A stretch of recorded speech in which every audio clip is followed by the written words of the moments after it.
Jambo, vipi, karibuni katika kipindi cha Doc Iman Blak. Kipindi chaitwa Metamorphosis. Jifundishe, elimika na muelimiki. Welcome. Why?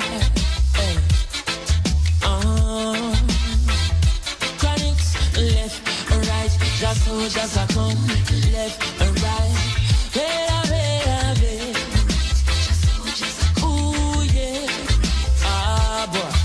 Say here comes trouble, here comes the danger, sent by the Savior, welcome the Rasta youths. I start recruit, soldiers for Selassie army. Aye. Here comes trouble, here comes the danger, welcome the Savior, welcome the Rasta youths.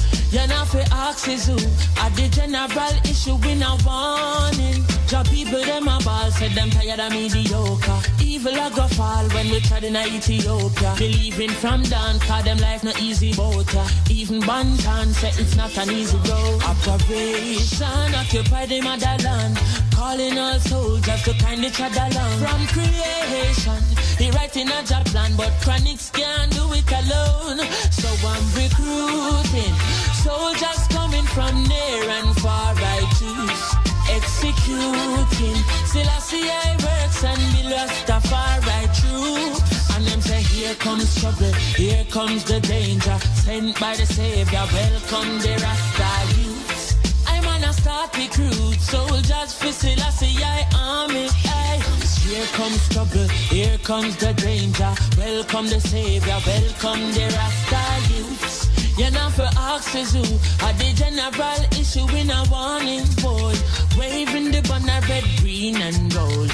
It is such an honor prophecies unfold. Discovered on stones, on trees and scrolls. And even in the stories that Jesus told. Rasta youth must inherit the earth. Can't sit down, Jaja send me for work. Bring the fire in a room, Jaja send me for purge. But I can't do it alone. Rasta recruiting soldiers coming from near and far, I choose executing. Selassie works and be lost a far, I choose. Here comes trouble, here comes the danger, sent by the Savior, welcome the Rasta youth. I start recruit soldiers for Selassie army. Aye.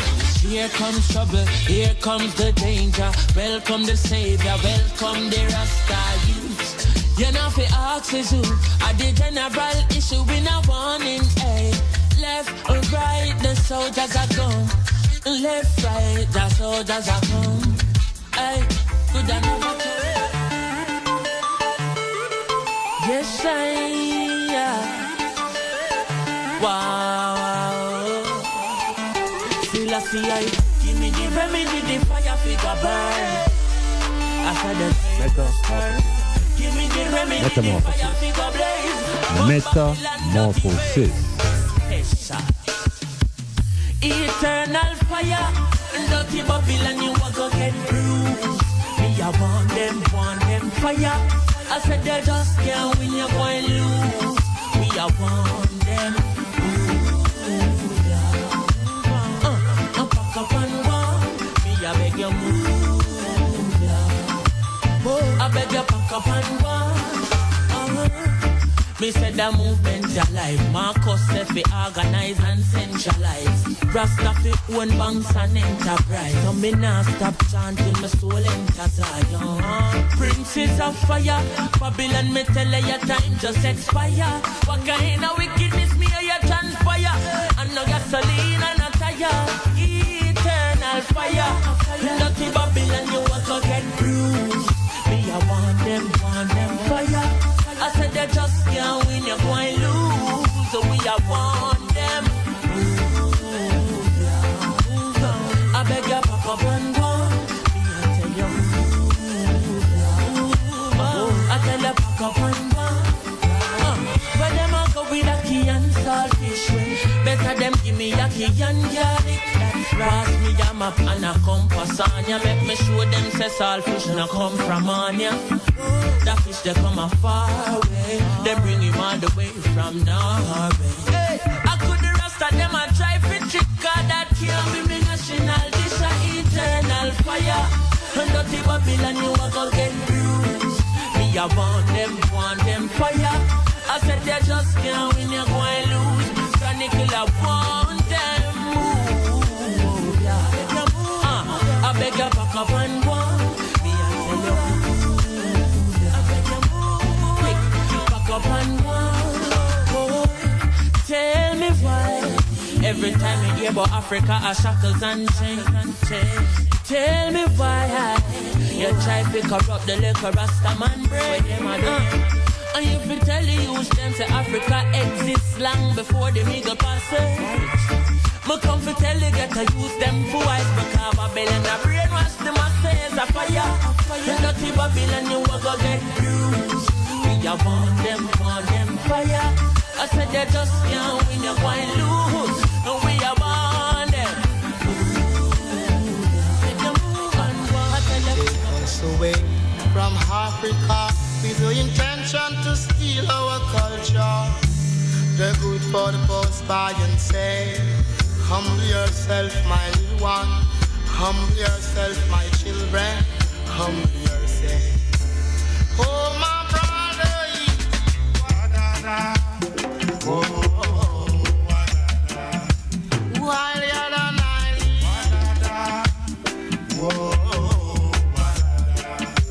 me loving Africa, love my emotion, my interpretation, love universal.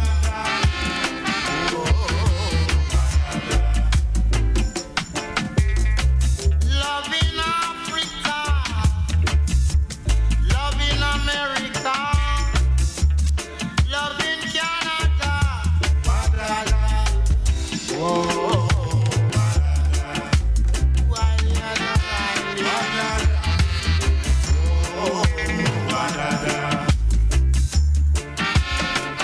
every knee shall be, every tongue shall take. Down in this valley, down in this valley, down in this valley of Jamaica. Where is your love, Jamaica? Where is your love, Jamaica? Where is your love, Jamaica? I can see your love. I can feel your love, I even touch your love. I don't know about your love. Stop them the way to love one another. What whoa, you higher than I be. Whoa, black eyed and spirit. Whoa. Even within Iman Blak race.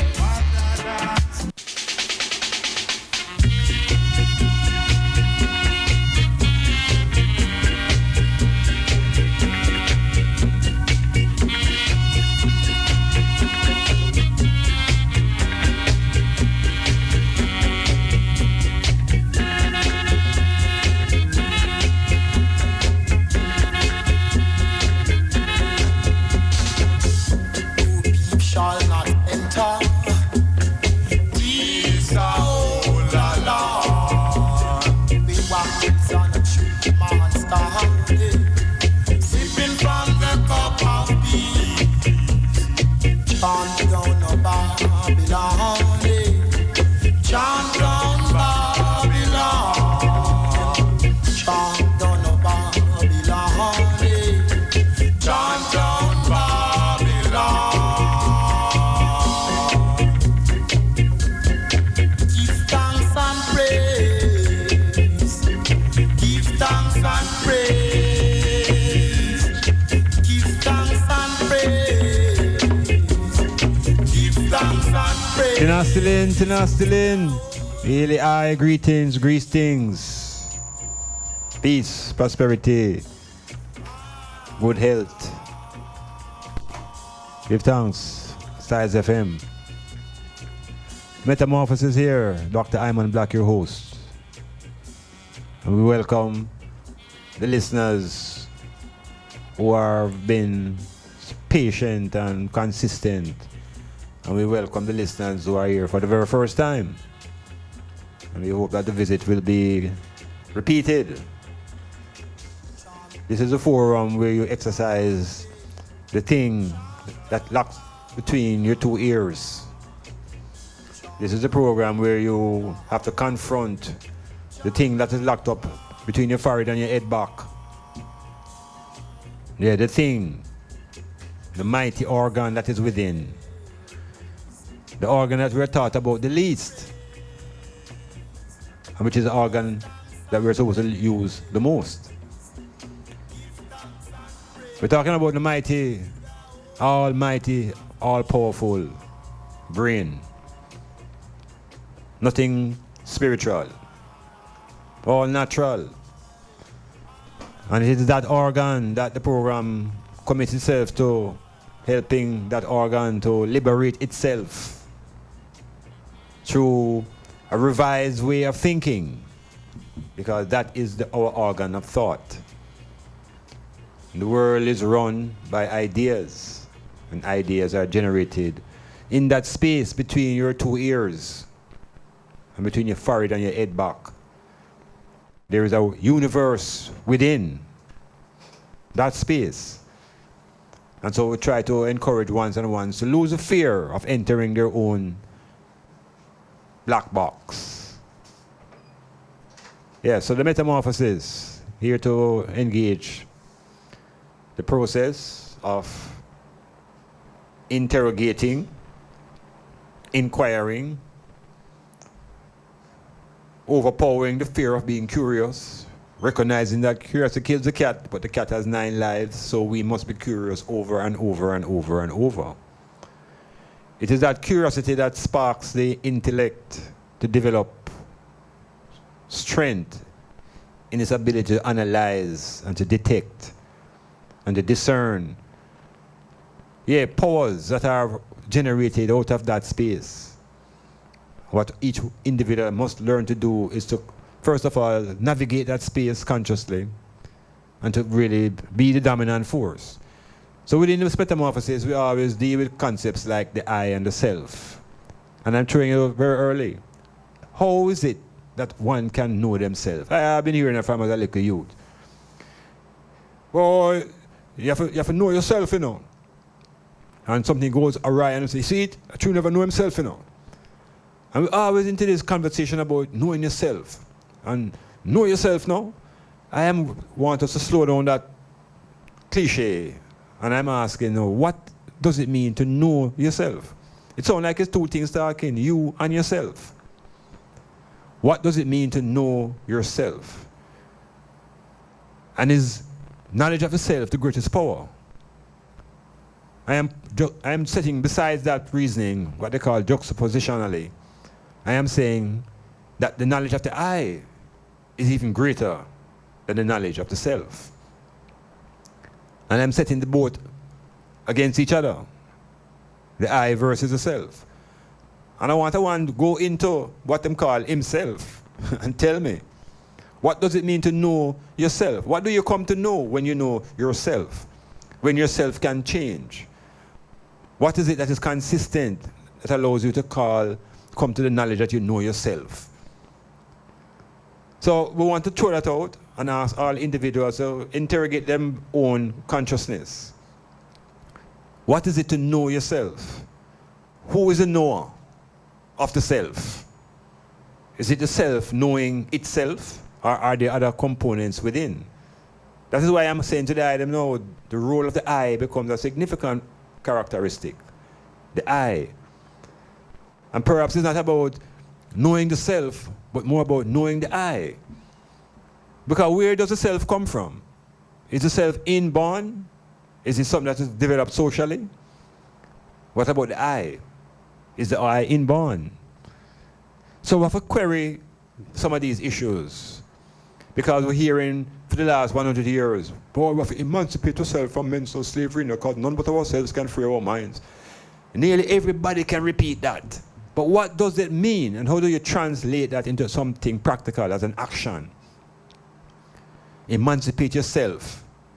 The same self, but them say you must know. So you're going to emancipate. So what will be the agent of the emancipation?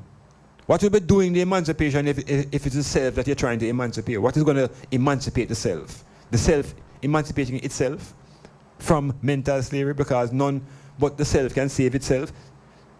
You know, so say we have to slow down.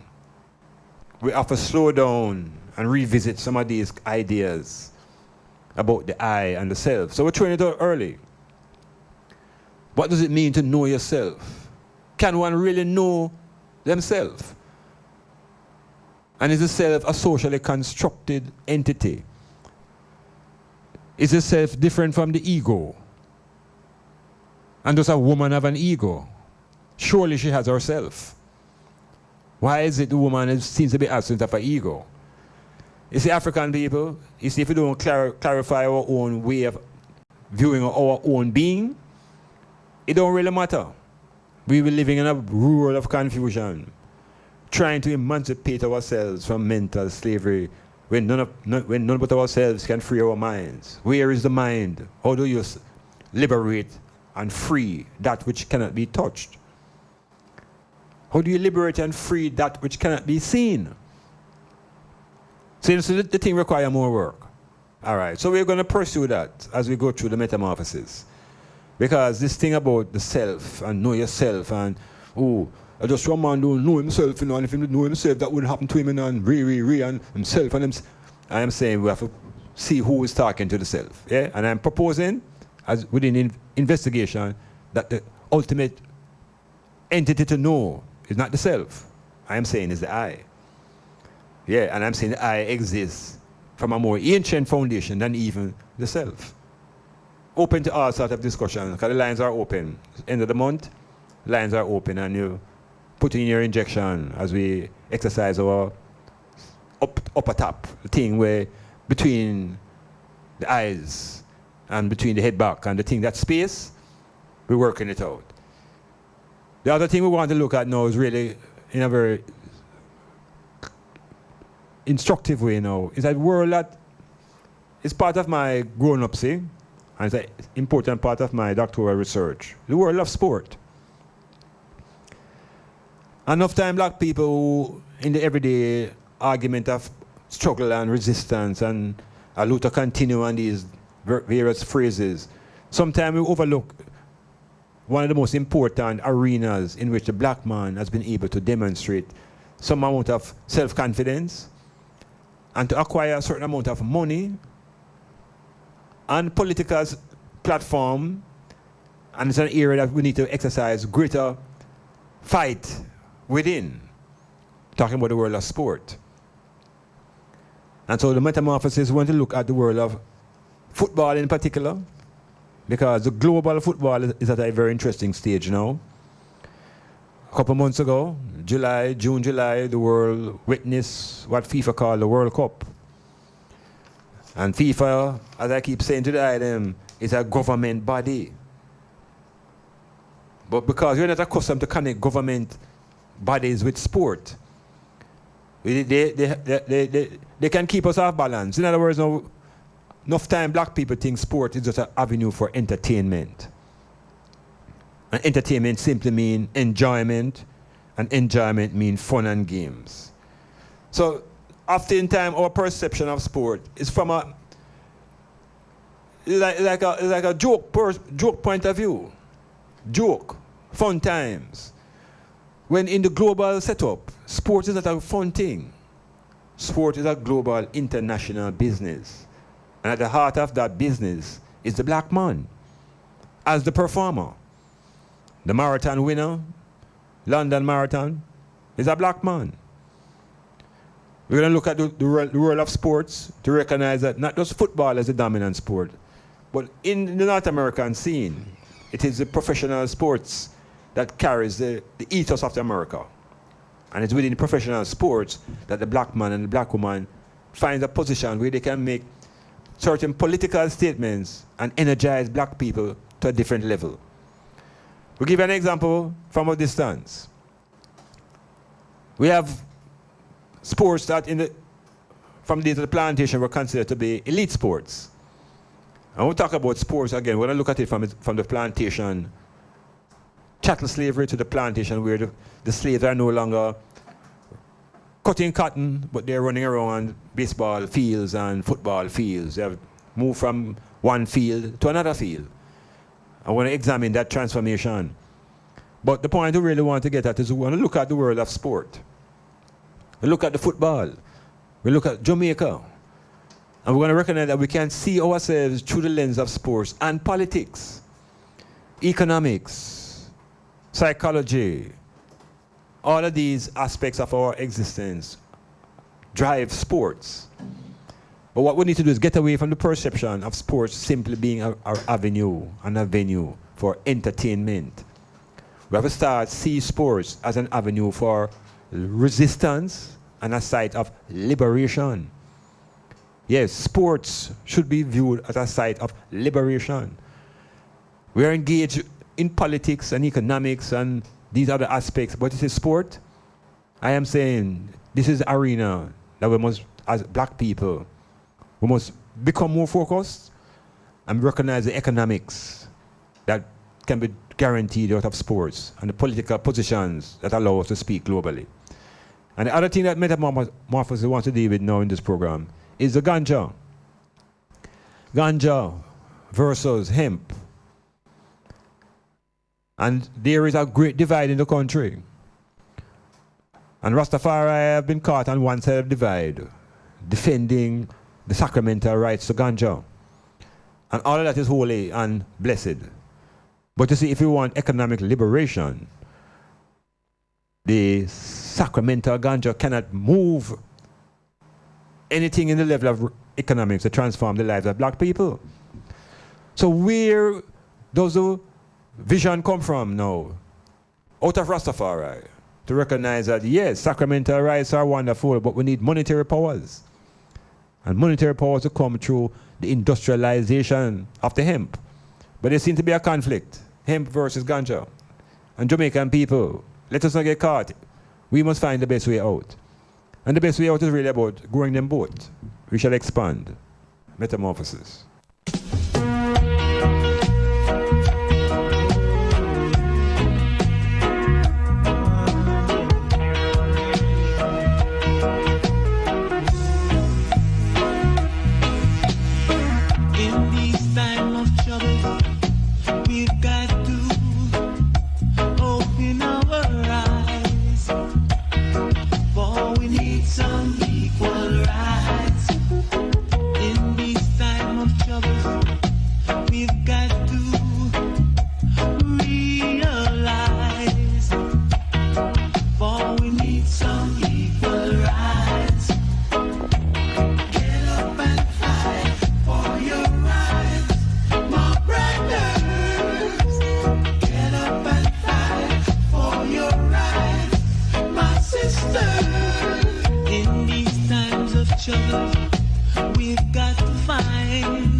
Greetings, welcome again. Now we're going to move off into this realm of sport. At the moment in Jamaica, we have our National Premier League final on the way at the National Stadium. The results will be in very shortly. The battle was between Portmore of St. Catherine and Waterhouse of St. Andrew. And for people who don't have an understanding of our football here in Jamaica, football here is part of the heartbeat of the country. It's a mass-based sport. It's the most widely watched sport in Jamaica, and it's the most popular game in the world. A sport called football. And of course, it has a historical framework from which it operates.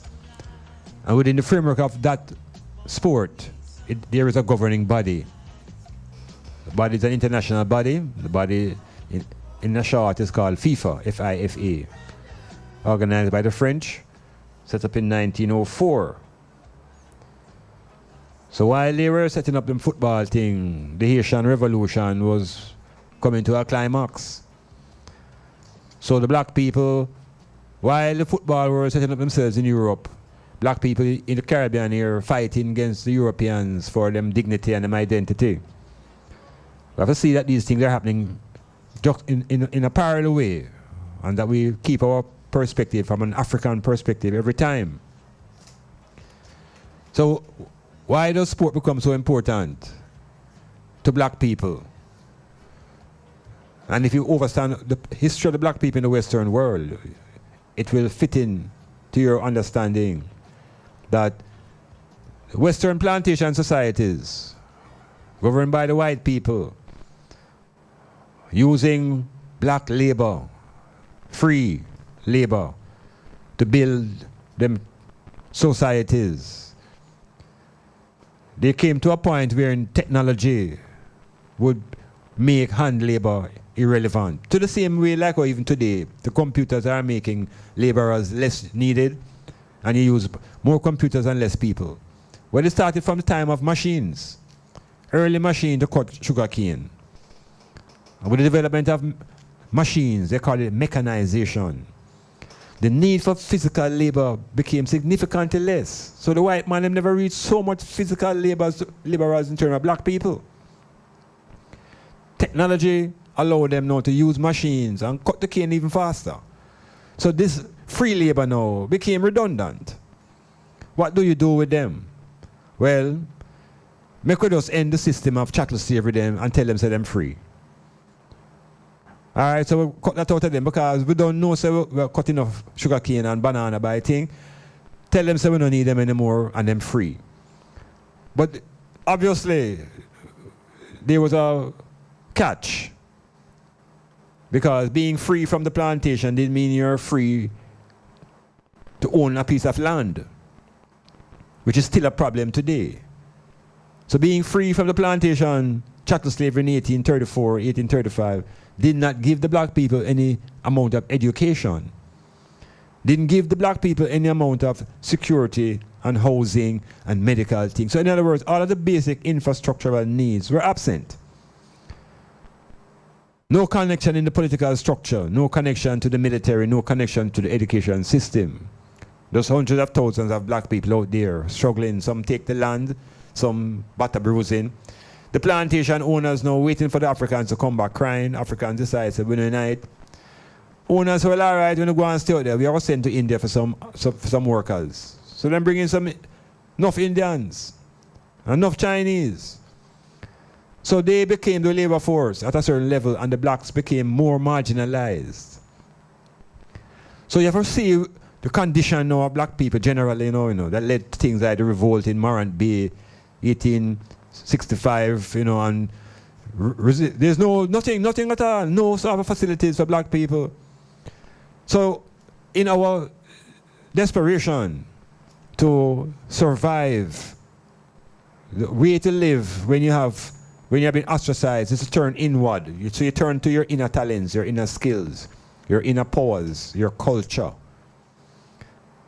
And to make the story even shorter now, in the United States, for example, now, when the black man were turned loose and from their plantations, same conditions. So the black man had to find a way at that level now to survive again. And that is where the sports really has a foundation to speak about black people involved in sports. It's really not America. Because the black man there was stripped, naked. He had nothing except his hands and his feet. And so the thing that would make him engage in an activity that was meaningful would be participated in games. And games are not things that black people used to engage in because they had nothing else to do. Because we always had work to do. Slavery continued. So for the European, games was an escape. It was their chance to relax from their putting on the pressure upon we. That's how them ease them distress. They would involve themselves in games. So for them, game was just fun. They were about having fun, taking a break from being slave owners. Now when the black man them decided to copy what we saw the white people doing, we started to play them games too. And in America, we started to play baseball. Because in America, that was the national pastime for the white men, particularly after the Civil War. And so black men started playing baseball, and guess what happened? We began to organize ourselves. That eventually was a black league, a Negro league. And that was running right next to the all-white baseball league. So sports in America and in the Western world has a foundation upon race. And sport is an arena where you compete and you contest for superiority. That is the arena where it is legal to talk about domination and superiority. When you come to the economics and the politics and the religion, you're supposed to talk about all men are equal and God loves us all. In the world of sport, God has no jurisdiction. So it is a man-made world, driven by the rules of man in the world of sport. So when the black man enter that world, it's a world created by the white man. The world of sport. His rules, his everything, and I had to enter it and play under the conditions that he would define. And so the baseball, we weren't allowed to integrate with them because they were superior. And black man would play in leagues. And we would develop our own heroes. The most famous was Josh Gibson as a home run hitter, for people who know what the baseball is about. But those sports didn't create any contact between the races. And the race white man always trying to keep himself isolated. That's why I have segregation and that's why I have apartheid. Aim is the one who believes in the separation of the races. It's his ideology that. He thinks that he is pure. So he must carry that ideology now within the sports. So there was no mixture. So the first time there is going to be a mixture within a sporting contest would be in the field of boxing. Because boxing now is a one-on-one. And here is where the black man and the white man now will meet one-on-one in a competition to define who is superior. Because that's the nature of sports. Not just winning, who is superior. And in that arena, when we beat up the white man in Australia, Jack Johnson, it changed the psyche globally of black people. So I'm saying to the item, much of our upliftment and our transformation has happened through the world of sports. So the boxing experience triggered off race riots right across America. The first time we beat a white man. Because it wasn't just beating one white man, we were defeating a system. We were showing that that thing called white supremacy is a mythology. And if you test it, everybody start from an even position, the white man will lose. So we show that dominance in boxing. And so the heavyweight title was considered to be the most prized position in world sports. It's a one-on-one thing. And you see who now controls that part of the world boxing arena. So the sports, I'm saying to the item now, is not a little dibby arena. And because we don't have a proper understanding of how games are organized and the psychology behind play, because guess what? Everybody who born a baby experiences play. You have to play. It's a natural part of your physical and emotional development. Playing is not idleness. Playing can develop intellectual abilities. Playing can develop self-confidence. Everybody play.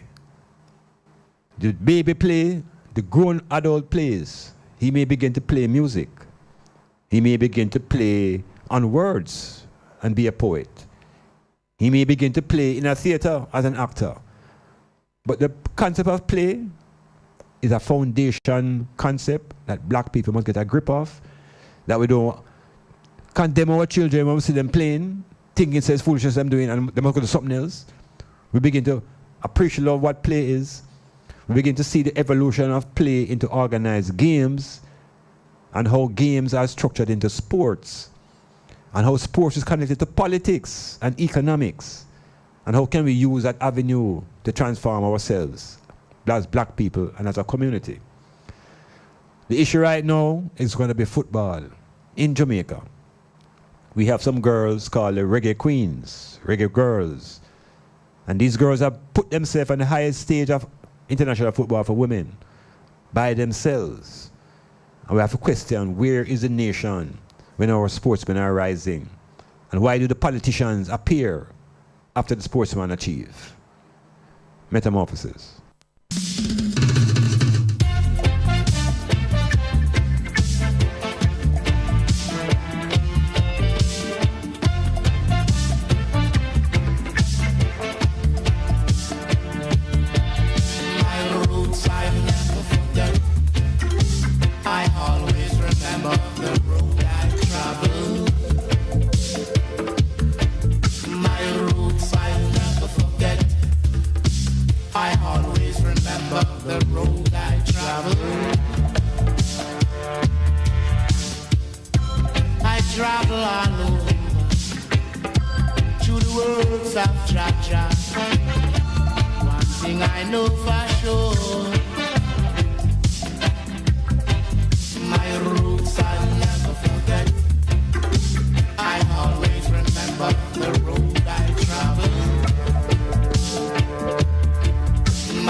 The foundation of our liberation. We have to see where things really start up, because people think say just witty and it's a struggle for reparations and it's all economic and political, because we have overlooked the most critical arena in which we are the most dominant force. We're talking about the world of sport. The football world, at the moment, the final is being played at National Stadium, and in the second half it is still 0-0 between Waterhouse and Portmore. These two teams have established in Jamaica a level of consistency that none others have shown. Portmore is getting to the final for the 4th time as the defending champions at the moment, and Waterhouse has been there a couple times. And what is going to be evident now is to people in Jamaica is that, without a doubt, the football is really, really concentrated in St. Catherine and St. Andrew. Kingston and St. Andrew and St. Catherine is the dominant region for local football at the club level. Yet there are 14 parishes, and there's a league that is considered a Premier League national, but we don't have representation from all the regions. So there's a kind of lapse in the exposure of all our players. Now, it's one thing to be a baller at the Premier League level in Jamaica.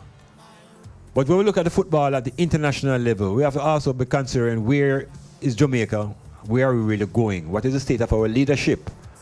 We are now in what I call the post-Burrell era. We have been under the governance for Horace Burrell for a very long time, and we have seen his demise, and he has passed away, and he has been gone away for quite a while now. And we have a new leader, a gentleman named Ricketts. Now the football is moving, I'm thinking at a kind of automatic level. Things are happening, and the most important thing at the international level is our girls. Now these women have lifted up themselves, along with the coaches who have been working without any salary, to bring the Jamaican football level to a standard where everybody in the globe can say, yeah. But if you really look at how the thing developing now, there's not much infrastructure locally here, and there's not much financing, if any at all, to really motivate our sports persons and our national teams. So we know that, for example, the Reggae Girls were heavily supported and financed by one of the Malis. One of the Mali women who saw the vision within the girls and invest money and time, and the girls are now in France on the highest stage. Now, there are a whole heap of issues that arise from that, because what it does is show that it's a sports. If you allow a school or a community or a nation to have the infrastructure and the support system, we move from mediocre to world beaters. And we're talking about Jamaican people now. We all go up on ice and excel, and we don't grow ice in Jamaica. So I'm saying to the island, we are such a talented people that I get the feeling that the school system doesn't cater to the development of our people, because it tries to force all our youth to become ABC students. And the ABC students come out with these letters and degrees and unemployed. And when you look at the students who make them way through the world of sport, they become the envy of those who learn ABC. Because ultimately now, it's resources everybody want, it's money everybody want. But the society in Jamaica, with its classist attitude, looks down on sportsmen. Because sportsmen have never been the cream of the society. Sportsmen have been coming out of the belly of Jamaica. As most sportsmen come out of the lower classes, most professional sportsmen are coming out of a struggling environment. So those who are put in charge, rather than facilitating those who are struggling to improve themselves, they must sit down and wait and see who will make it. And when they make it now, they all become their patrons, and they all become, they're very visible, and they're at all of the person's performances, and they tell you how good these persons were a long time ago. In other words, no, it's the hypocrisy of the leadership. It's not just in politics and economics, but we have a very serious problem in the world of sports, where leadership in a place like Jamaica is lacking, and the talent is at a level sometimes overwhelming. We're going to talk a little bit about athletics to show you how that is organized through boys' champs and girls' champs and our mini Olympics. But the focus right now is on the football. The coach of this team in the final, Shavar Thomas. Shavar Thomas is leaving the country at the end of this match. He's going to be the fourth coach, the fourth local coach to leave this country in less than, from the year began, from the beginning of the year. Where are these coaches going? One of the coaches that have taken up a contract overseas is Portland's own Andrew Collar Edwards. Yeah, Andrew, right off a Love Lane, right at the Titchfield School, went through to the UA, come forward to Titchfield, wasn't appreciative for his time as a woman, had to go back forward out into St. Elizabeth, Manchester, searching national team, ultimately hit the ceiling, and there was no much further to go in the island. In other words, now, the progression as a coach here is very limited. And so Collar now is now the technical director of football in the Turks and Caicos Islands. Unprecedented movement.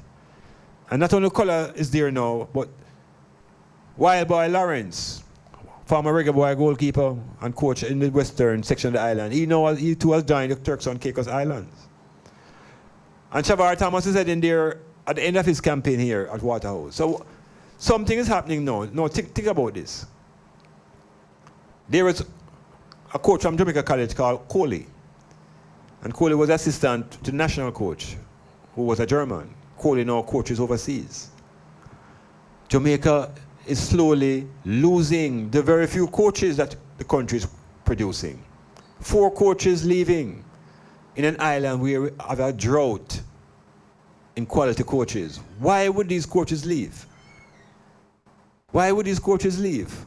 4 local coaches tracking out one time, going to one place. Is a lack of respect and a lack of really recognizing that sportsmen are professional people. And not because they didn't go to the university and have a university degree means they should not earn more than people who attended those places. So when you're saying Bolt, Doctor, the Honorable, becomes a multimillionaire using his ability in sports, them tell us everybody won't make it.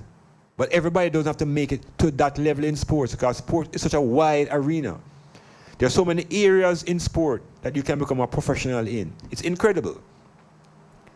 So we have a sports college in Jamaica. And there's no effort to upgrade that to a university because the leaders are yet to see the vision and the power of sport.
Premier League final is hotting up. First goal just scored. Waterhouse 1, Portmore 0. Yes, a very good shot from the edge of the penalty area. Stadium catch a fire. Coach Marcus Gale elated. Yes, Jamaica's football, our Premier League. No Salah. Good strike. Yes, Metamorphosis, staying in touch with the world of sports.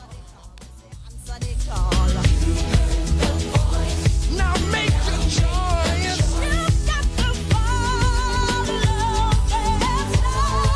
Wherever you are.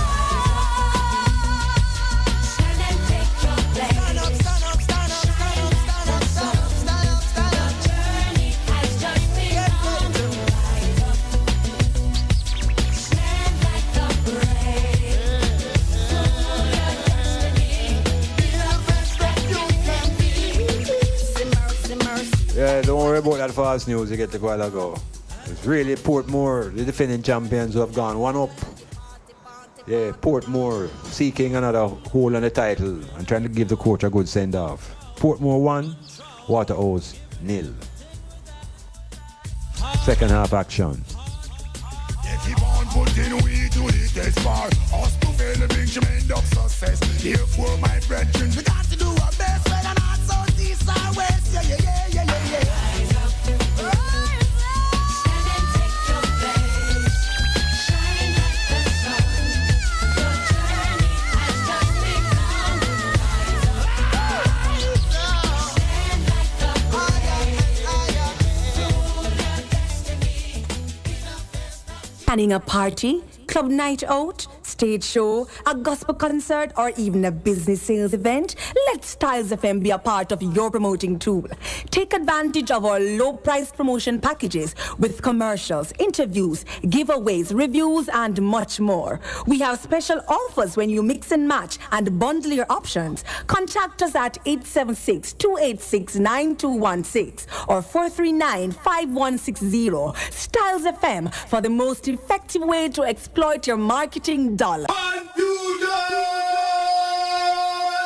The most anticipated party of the summer is back. Styles FM Fan Fusion Party Episode 6 Drunken Masquerade. Saturday, July 13th, 2019 at the Bayview Waterfront Property, Oysters Bay, Port Antonio, Jamaica. Come hear Styles FM's finest DJs juggling retro hits from the 70s, 80s, 90s, and early 2000s. Admission $700 pre-sold. $1,000 at the gate. VIP $3,500. Styles Zebo $6,000. Party starts at 7 p.m. sharp. Listen to Styles FM for ticket outlets or call 876-518-2399.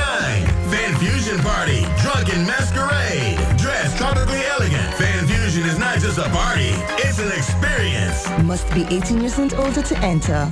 ID required. Drink responsibly.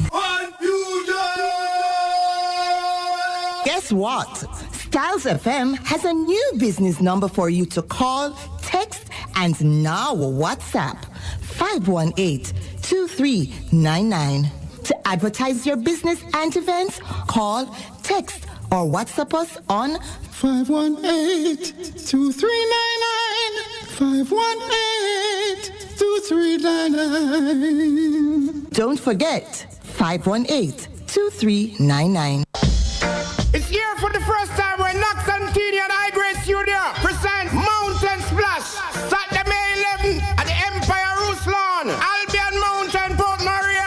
Music juggling by Roost Rock Sound and Super Gold from Houston, Texas. Featuring the great Dean Fraser, Leroy Sippel from the Eptown, Dwayne Stevenson, Jonah Kiat, Tinga Stewart, Merciless, Dan Mafia, Lalumba, Frigo Bass, Quart the Five, Emma Ruta, Faria, Jabari, and Aichila King will be there too. Show will be hosted by Bob Clark from IRFM. Admission $1,000 at the gate. And part of this proceed will go to the Albion Mountain Basic School, which is desperately in need of it. So make it a date and don't be late. Business operators, local and overseas.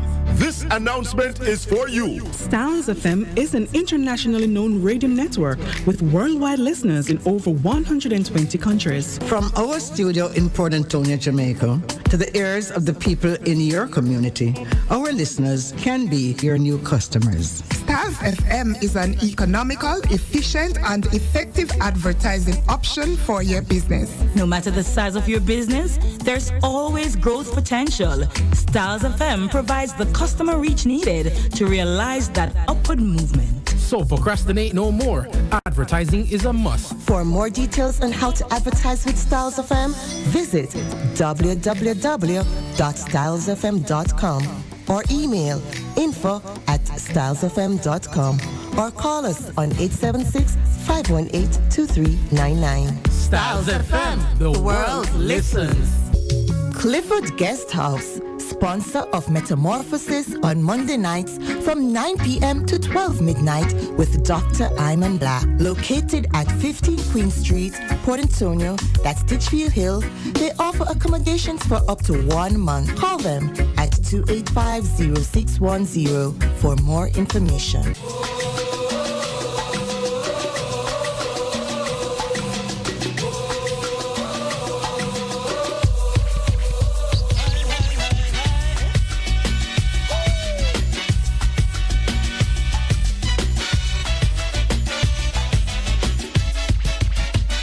So rising higher, higher, there's magic everywhere.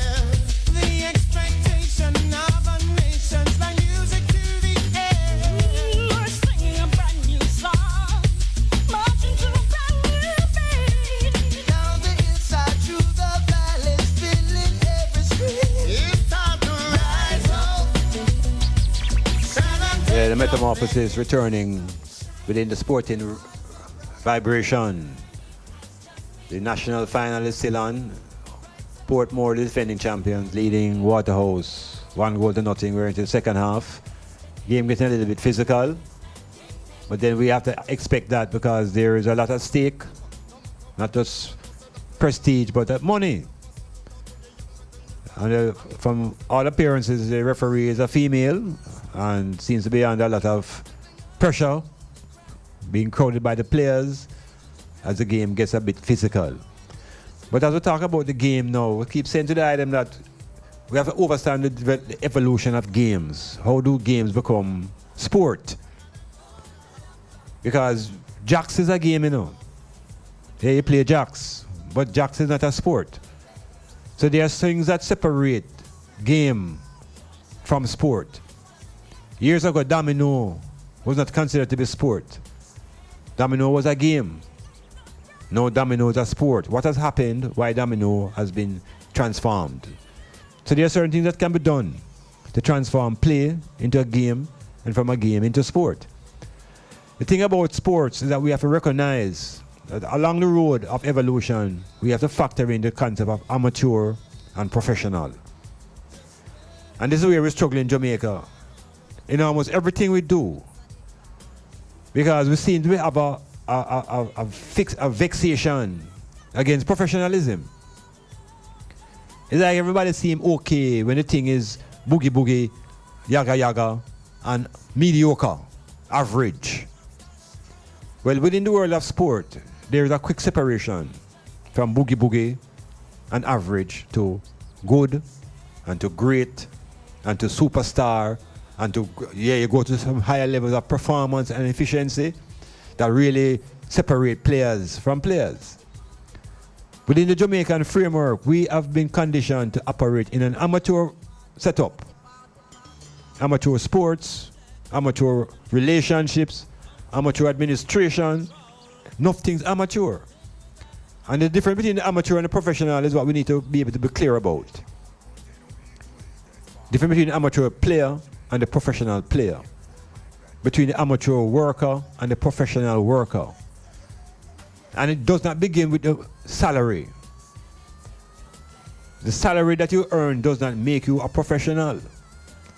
Professionalism begins with an attitude. And you see, if most of us were to get that, we would be more successful in things we do in life. Professionalism begins with an attitude. And within my own teaching of the game, recognizing that we're in an amateur environment, I've never really taught and tried to train players how to be professional players. Because we don't have a professional environment, but you can train a player how to develop a professional attitude. And that is what will make a youth survive, whether he's in football or not. The professional attitude. So we have to look at the sport as an avenue for development. Individually, collectively, school, community, and at the highest level, the nation. So rather than engage in games as a waste of time and something to do when you have nothing else to do, games should be an important part of our development.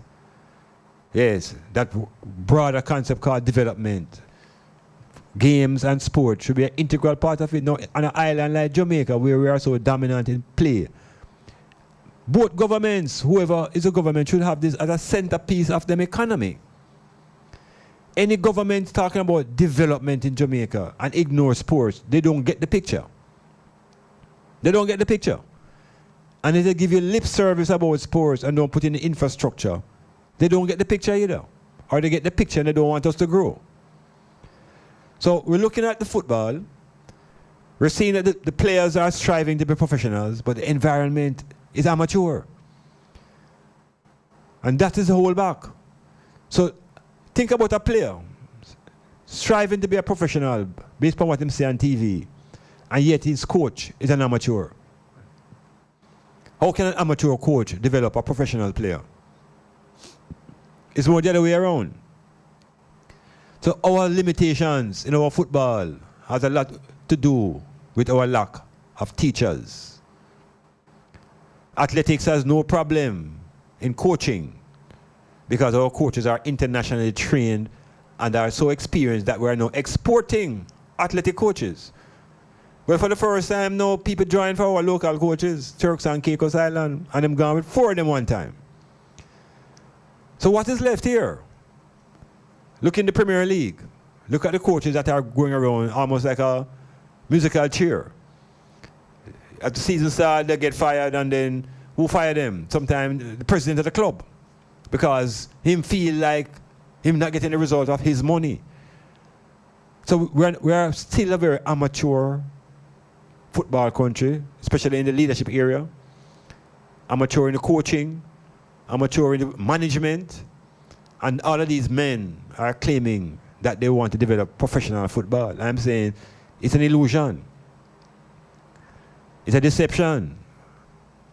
And we discovered that by looking into the overseas football and look at a youth like Raheem Sterling. Raheem Sterling is a Jamaican. Raheem Sterling is playing for Manchester City.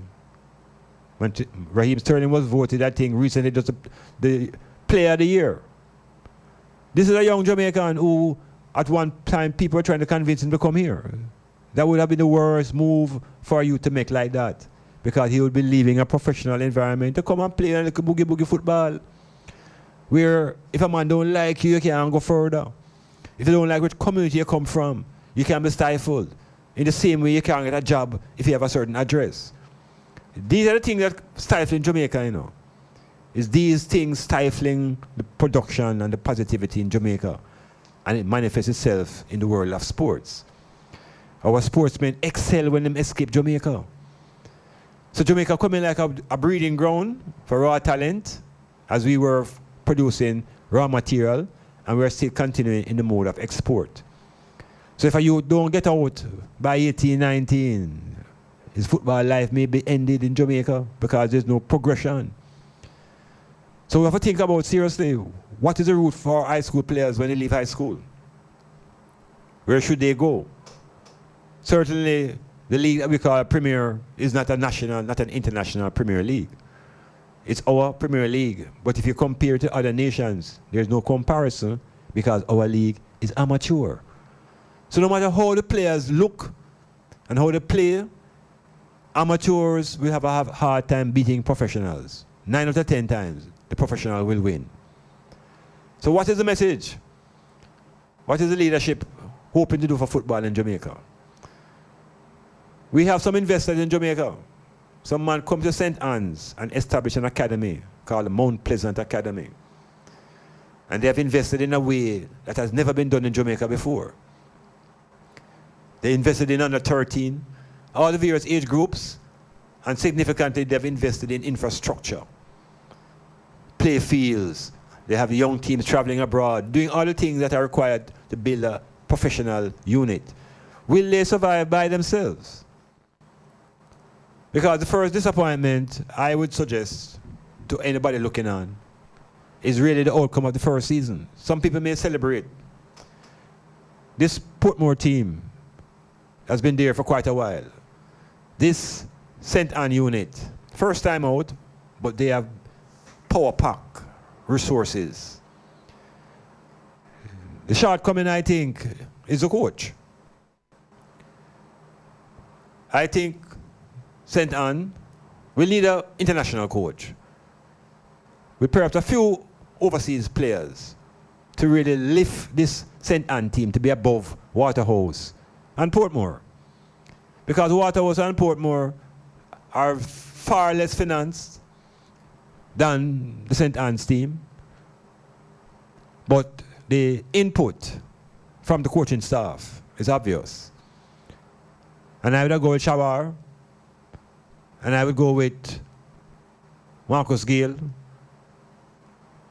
and I'm saying the St. Anne's team will have to think again. I am saying it. And they will need real quality players to overpower these two clubs. So make a watch and see how it go. The football in Jamaica is at a point where our high school football is of a higher quality than our club football. And yet there was a time when the school players could step into the national team. Now that can't happen. So something is drastically wrong with the football. Metamorphosis.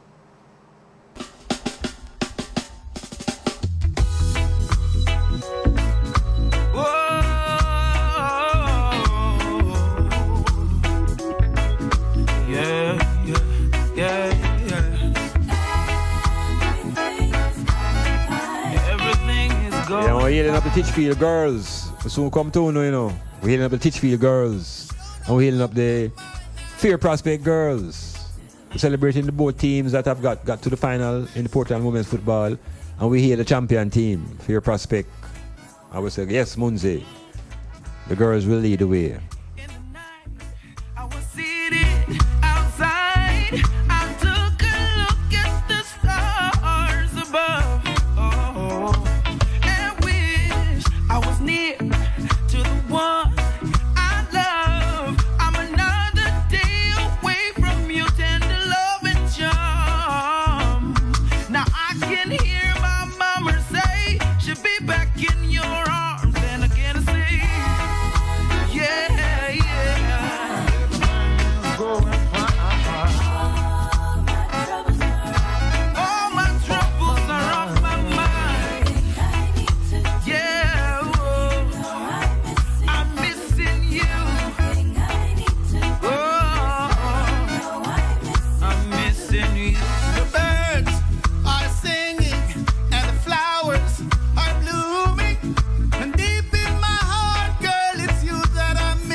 The world of sports and games, success and victories and defeats and the pain of agony and the scandals and the fixing of games is a tremendous arena for money making.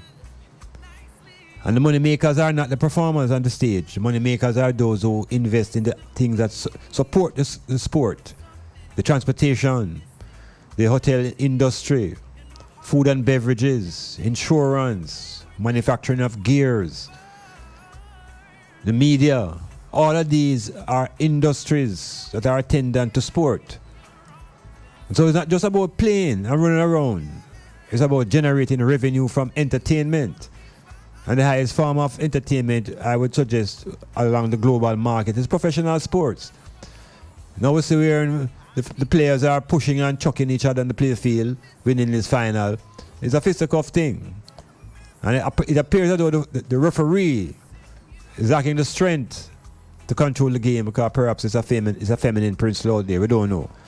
But what we're seeing is players down and a lot of pushing and shoving and kick to the head, all sorts of things going on out there because it's a war. People don't understand that professional sports is a war. It's a war coming from the concept of the Greek ideas, right? Greeks brought the concept of professional sports to the Western world. And you play for the money. The highest stage, of course, is in European football. And we in Jamaica spend a lot of time watching the football in Europe. And we're presently locked into the EPL, English Premier League. And that league is winding down. 2 teams struggling at the top. There are 2 games to play, and one team is leading the next team by 1 point, and both teams have 2 games to play. Very, very dramatic, but it is exciting. We're talking about the Liverpool and the Manchester City situation in England. And when you look into those teams as an African, as a black man looking on, we see that the top players in the Liverpool team, 2 Africans. 2 black men. There was a time when, the players them coming out of the African continent were considered to be not crude, to be crude. and lacking finesse. Now we have a Mo Salah. Mohamed Salah coming out of Egypt. We have in brethren, there's Sané. So if you look into the top level of the European club soccer, you see a lot of black players. And you wonder where them come from. And you would know that they are not indigenous to the countries that they represent. But because of the global football industry, these players are groomed from all the way on the African continent and brought into Europe, brought into the lower leagues, sharpen them skills, and then they are sold to the big clubs for these multi-million-dollar contracts we hear about. Now we're looking on and we're saying, hey, these guys are making money. Well, if a player makes $30 million, it means that the company or the club that brought him, they have made $100 million overnight. In other words, now, this marketing of gears, the jerseys, the merchandising gives these clubs tremendous revenue. So the professional player will not be short on his salary because the resources are there. So in a place like Jamaica, where there are no resources, the players must lift them heads to leave the country. And what is the route out of Jamaica now in football? The route is not leaving from a club to go to a club abroad.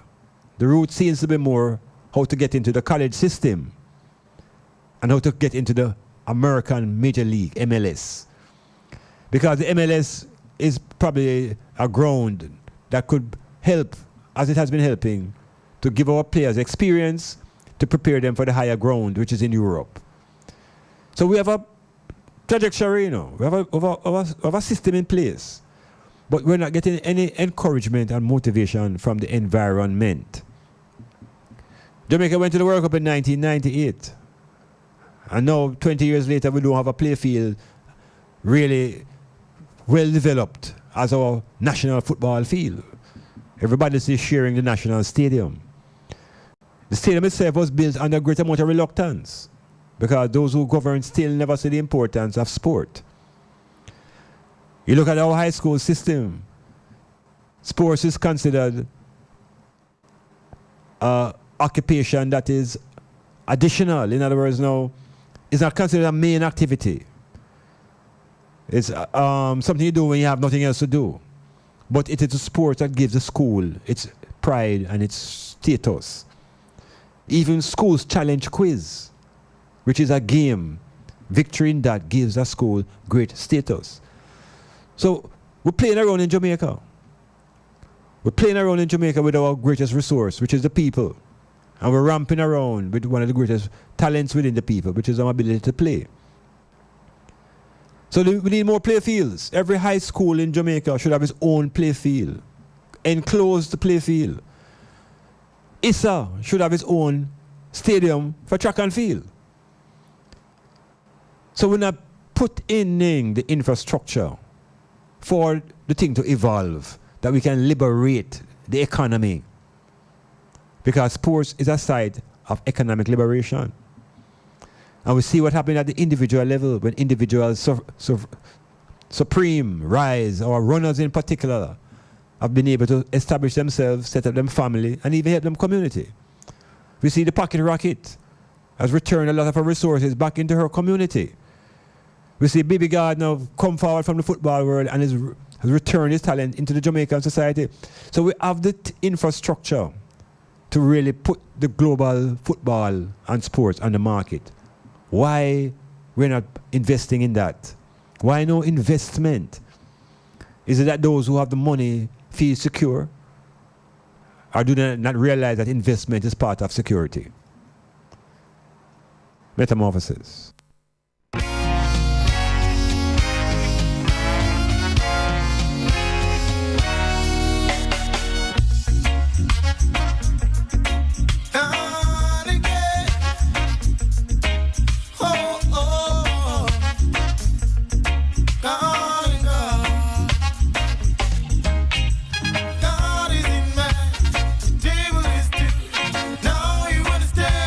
What you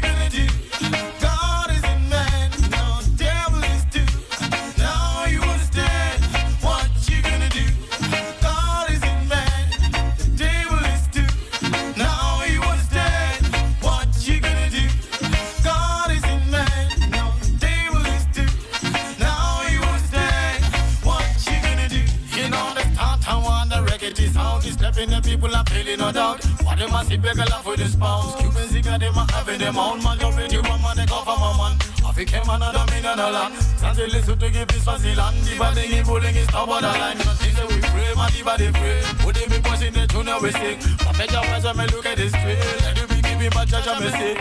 Any bishop we still a the king. No, no, no. Mighty God is a living man. God is in man. The devil is too. Now you understand what you gonna do. God is in man. No, the devil is too. Now you understand what you gonna do. God is in man. The devil is too. Now you understand what you gonna do. Yeah. God is in man. No, the devil is too. Now you understand what you gonna do. Genealogy and astrology has given us a lie. But when it comes to God and the devil, there is no black or white. Some man behave like devils. I have seen them black and white. But by redemption, devils can also. Yeah, one of the important things about these high-profile games, is the security issues that surround the game. Now we're having an issue right now in our final where it's buckle now start reach the play field. Yeah, man, people in the crowd getting very incensed. This is at our national stadium. And the players are trying to really take the game in their hands with that kind of physicality, and the referees. 3 women, I don't know if it's because of the gender issue or why the man them getting so boisterous on the play field. Waterhouse has not won this thing and they need it. The crowd is scampering all about the place because obviously there's a whole heap of problems at the stadium, problems on the play field, and so these type of games require security. So when you look at the games played overseas, you realize that you have a cordon of people just paid money just to watch a crowd. They turn their backs to the football field and they're there to watch a crowd.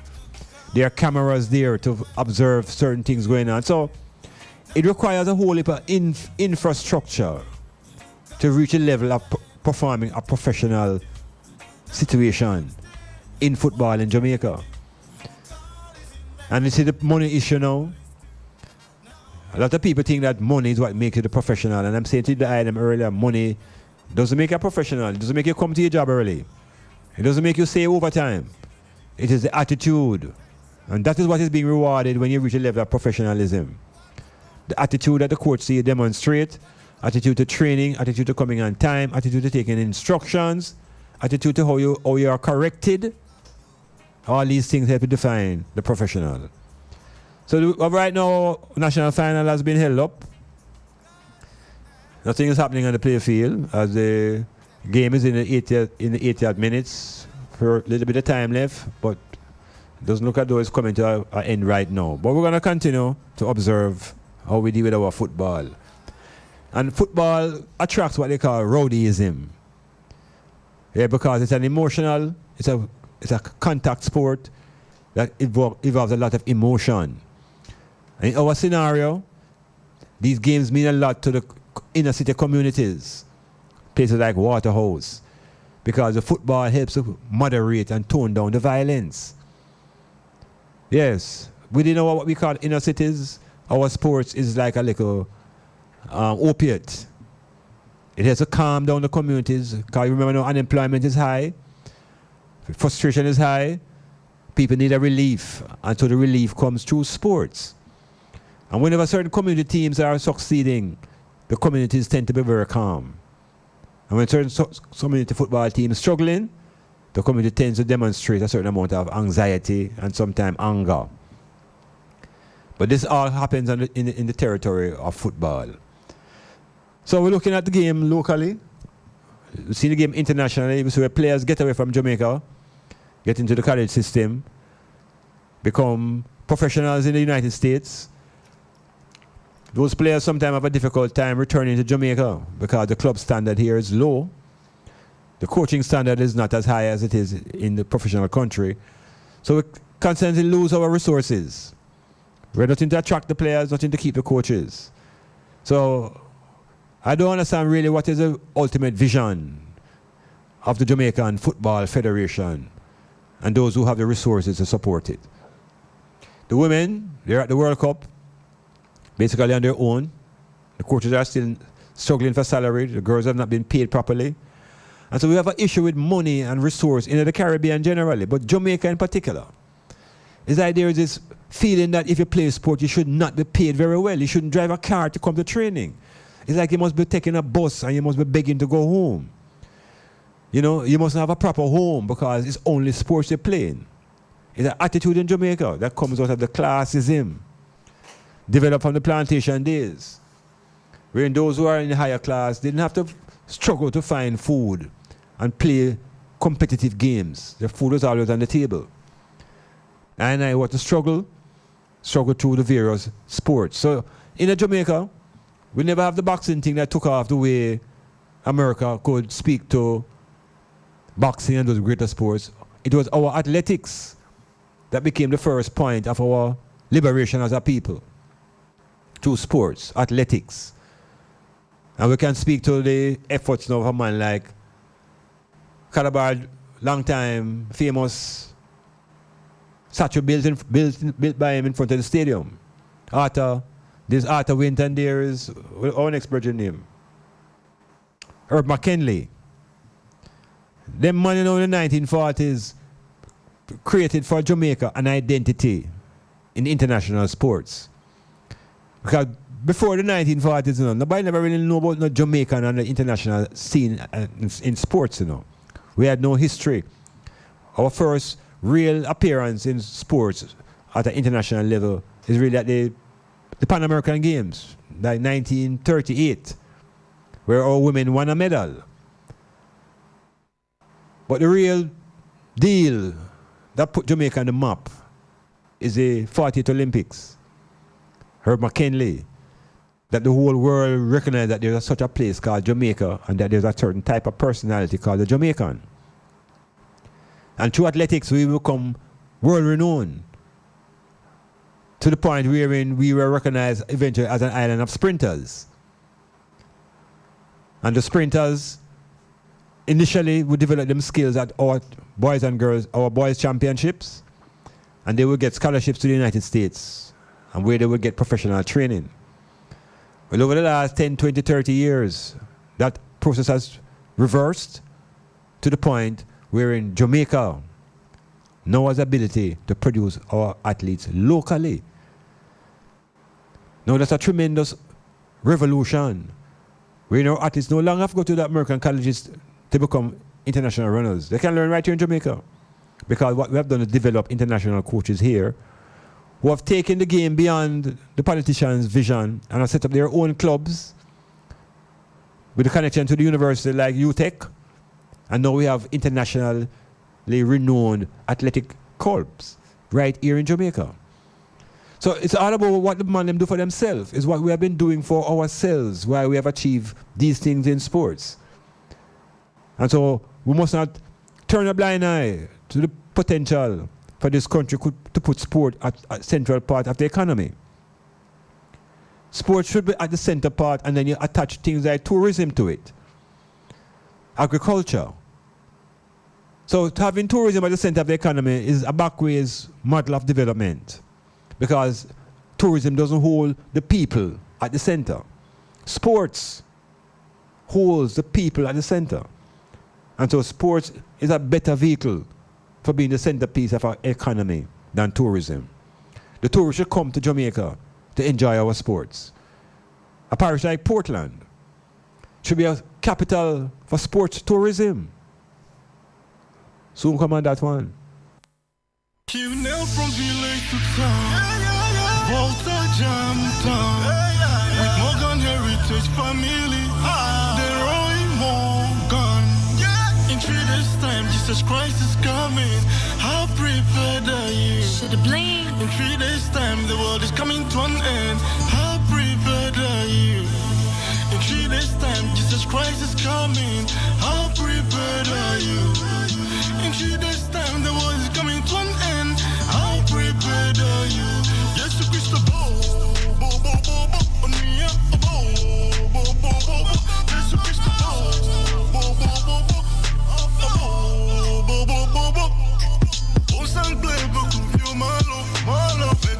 see now. We will just see the mountain, so we all try to feel like you surrender. Atakushune mire tome, sevisione hojo togo. Nunyene wo, nuvuene wo, meseme la ponta wo gadi mabia. Yesu Kristo la siwa, la bebe magbema bobo. Dene ho Yeshua. My brother, my sister, I wish you can see what I'm seeing from afar. What about to happen is bigger than Japanese tsunami. In 3 days' time, Jesus Christ is coming. How prepared are you? In 3 days' time, the world is coming to an end. How prepared are you? In 3 days' time, Jesus Christ is coming. How prepared are you? In 3 days' time, the world is coming to an end. How prepared are you? Yes, you Christ,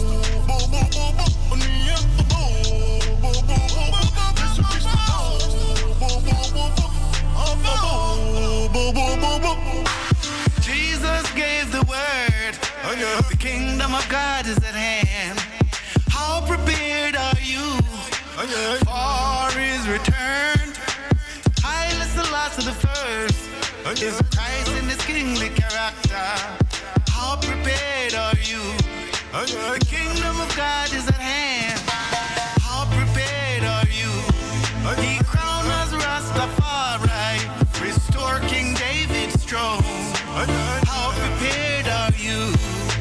Haile Selassie the first is Christ in his kingly character. How prepared are you? How prepared are you? In 3 days' time, Jesus Christ is coming. How prepared are you? In 3 days' time, the world is coming to an end. How prepared are you? In 3 days' time, Jesus Christ is coming. How prepared are you? In 3 days' time, the world is coming to an end. How prepared are you? Yes, we're focusing on what's happening in the football world today, and right now the national final in Jamaica has been interrupted. The game has been it's in a stalemate position now because of the invasion of the field, battle thrown, and the opening of the bleachers and people coming out on the play field, and all sort of confusion out there with about 10 minutes to play. Waterhouse still trailing 1-0. This game is looking very, very difficult to complete. I would look on and wonder in a very critical way, and some may think that this is being sexist, but it's 3 females officiating this final. And this is a very, very important thing now because there's enough male energy out there and thing, and we don't know if these women have the stamina to really hold off them money and them attitudes. We see that there's an attempt to bring more and more women into the game, which is necessary. But there's a time for everything, I think.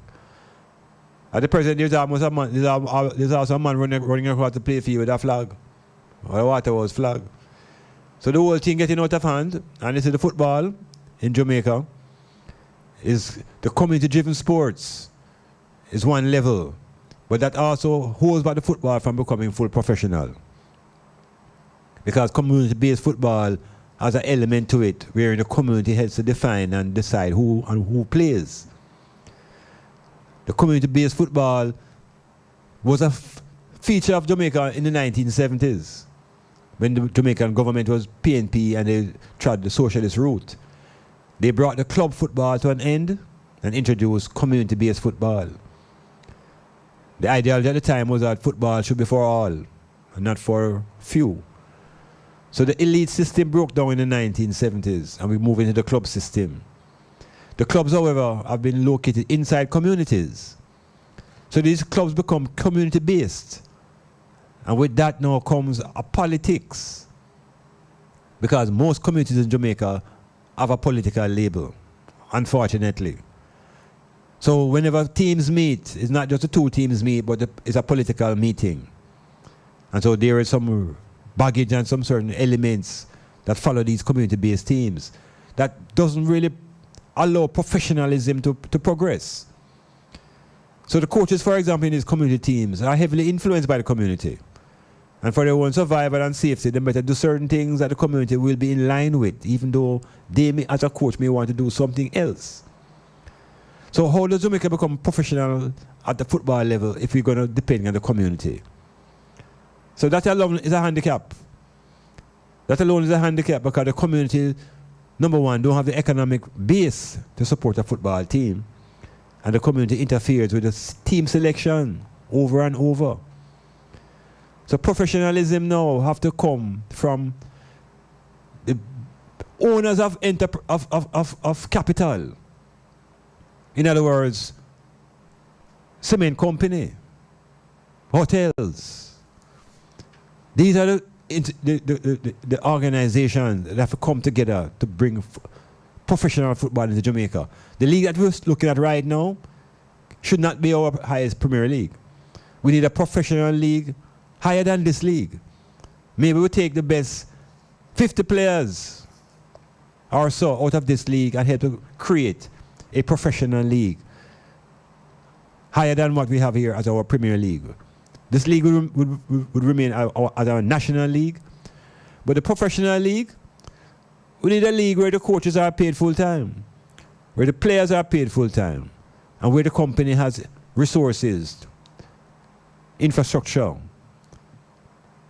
property, television rights. So if we bring in the major companies, major hotels, and that these institutions should now become the foundation for our professional league. And the clubs would feed the best players into this professional league. And the league should perhaps have about 8 teams. But what is really needed now is not really infrastructure. I call it superstructure. Yeah, we need superstructure that the clubs can fall under and generate real revenue. In other words, now the hotels must become more involved in forming our professional leagues and our business houses. Once we get a business and professional league going, we can have overseas players who the hotels can put up as guests, but they participate in the league. Former international players. And we upgrade our football by bringing in better players to play with our locals. You see, we have to have the vision of an industry. And just like how agriculture is an industry, and tourism is an industry, sports is an industry. But the conception of the industry is lacking right here because we still think that it's people who are idle that are involved in this industry. So it's a basic disrespect to those who are performing in industry, and it's driven oftentimes by classism. So Jamaica have to be in a better position if we want to make the most out of our sporting talent. We love the football, but professional football requires professionalism from the top down, from the leadership to the management. And it does not mean money. It means attitude. It means respect. And these are the elements that are lacking from the highest level to our football and now to our general sportsmen. So, the football in the region, Portland in particular, has no representative in the national team. Now the people of Portland who also love football have lost a lot of their love because them school team no longer producing the results to inspire them. So within the Jamaican football, the nursery for our football is not the club, but the high school. And when high schools do well, the clubs that are fed by these players will prosper. Where is the club in Portland? Which is the biggest club in Portland? Which is the top school in football in Portland? How many of these players get into the national program? Where is the venue for football in Eastern Jamaica? From St. Thomas to St. Mary, where is the major venue for sports around here? I ask. Because this is 1/3 of the island. This is round here, so. And there's no major venue for playing neither football, nor cricket, nor athletics. So are we serious? Or are we in that idle mode? Or we don't respect the basic talent of our people, that they can transform themselves? We have to do better than that. It can't be just about voting and the orange and the green. It's about the youths, and the youths are involved in sports and entertainment. Where is the infrastructure for our youths? Fire, fire. Let the heart be free, as it was meant to be. One boy, the one on the boom. Hey, Don Roy Morgan, alongside Bravo, you know. Live and direct from Africa to the world. The one on the boom. You can call for Super G. You can call for Super G, man. You can call for Super G. You can call for Super G, man. Them a call him a dealer, but a him a the healer. Them a call him a dealer, but a him a the healer. Ooh, and you can call for Super G. You can call for Super G, man. You can call for Super G. You can call for Super G, man. Them a call him a dealer. Let's burn it, spread some love and healing to the nation. But a him a the healer. Let's burn it, free the minds of the next generation. Give the house, make me meditate. Me no have no time to regret. We got one life to live, so me I go live it right with me friends and me family. And when me down, him pull me up like lion. He motivate myself, make me strong like a lion. Boy, me really wonder what me could do. Super G alone now make me feel so good, yeah. That's when they call for Super G. That's when they call for Super G, man. That's when they call for Super G. That's when they call for Super G, man. Them a call him a dealer. Let's burn it, spread some love and healing to the nation. But a him a the healer. Let's burn it, free the minds of the next generation. I know you can't fuss without the up T. I beg ya, so make you pass me up please. Super G, you me real G. So we not begging for all no more. We start big down like a palm tree. Oh, no. And anytime we hit the road hard, bad mind people go away. Oh no, we champion with thoughts and we smirk negative vibe and not beware. Yeah, Metamorphosis, going through different edition, different vibration, looking through the lens of sports. And how can sport be a platform and a site for the liberation of the African people? And we can't just say African people, no, obviously the liberation of the black people. Yeah, the liberation of the black people. How do sports operate along that lines? And we don't recognize that liberation is on separate levels. There's liberation at the level of the psychology. And there's liberation at the level of the economics. And psychologically, the liberation comes through sports as individuals discover their own abilities and develop self-confidence and begin to push themselves beyond limits that they thought were unimaginable. So there is much to achieve operating in the world of sports. Physical fitness, health factors are crucial.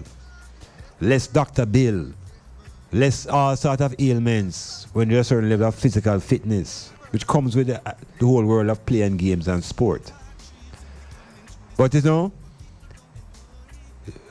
it's not just about football, because on the island, as I said, athletics has been a dominant force. There's also cricket, which is recovering itself. This is one of the early games that helped to bring identity to the black man in the Caribbean region. By overpowering the British, the Englishman, them at their own game, it gave a certain amount of self-respect to black people. Helped to develop the identity of the West Indian through sports and the cricket team. And being able to challenge political structures like apartheid through sports, using the power of the boycott.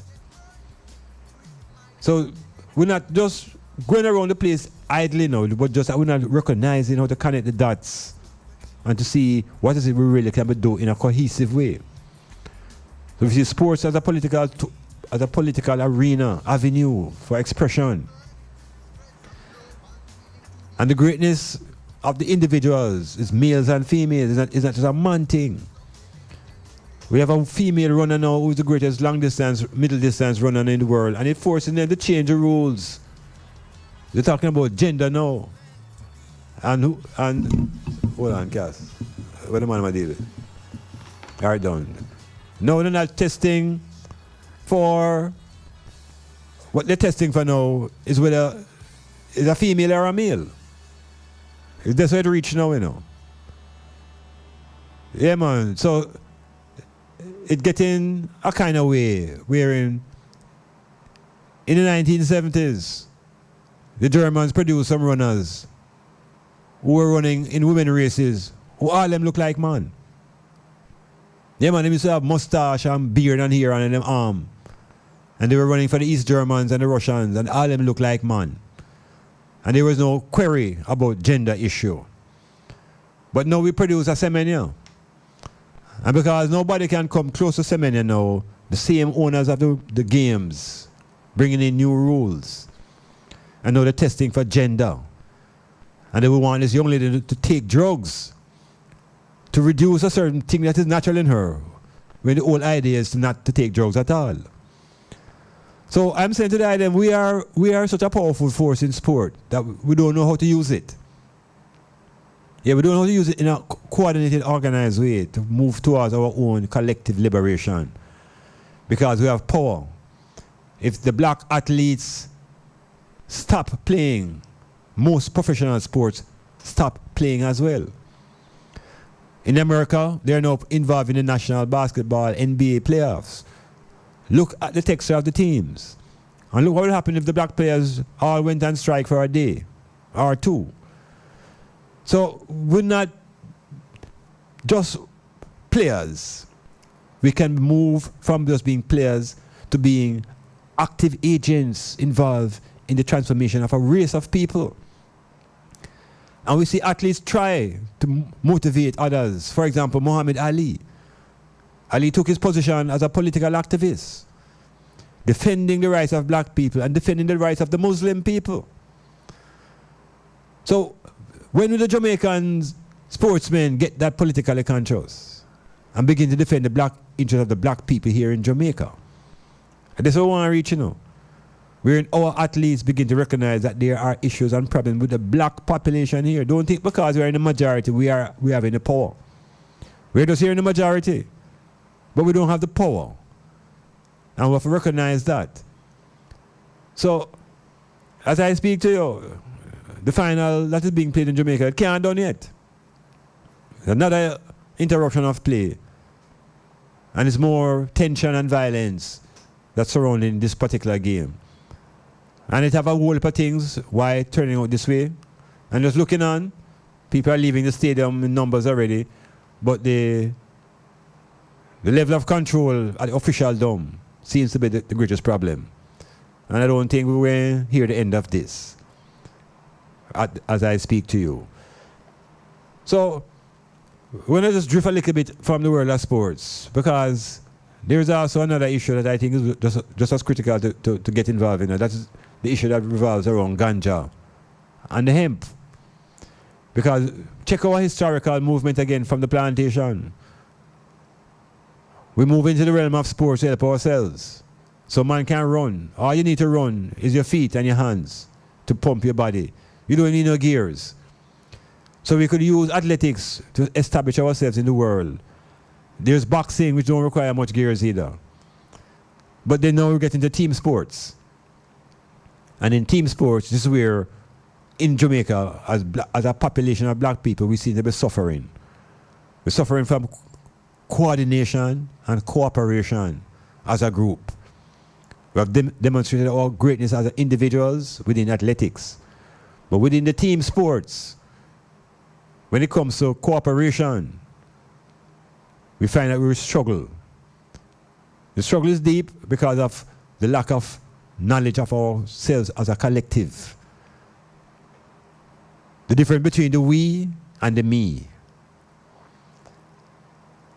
It's a very, very serious thing because it is the collective that takes it to the highest level. And that's why sports now is a reflection of how organized you are as a nation, because you have to demonstrate certain things in a collective sport. Temperament, attitude, all these things are shown at the national level. And so it's actually, you see your nation at play when the national team goes out there. You see all the behavior attitudes of a national team when the national team takes the play field. The thing about our national football, for example, the greater majority of our players now are not even coming from Jamaica. They're not born in the island anymore. They are now overseas, born with heritage from family. And so there's a different emotional connection to the team. And we are suggesting also there's a different commitment and a different passion. Do these players play to the death when they represent Jamaica, when they're doing born here? Do they play with them life? Or do they just play because it's an opportunity to play for our national team and they couldn't make it in the country where they come from? We're having that problem right now with the reggae girls, with an influx of girls coming from all around the world now to join the program. The question is, where were these girls before? What happened to our local girls? Who should really get the push? Will the reggae girls suffer the same fate as the reggae boys? Time will tell.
Well, the game is over.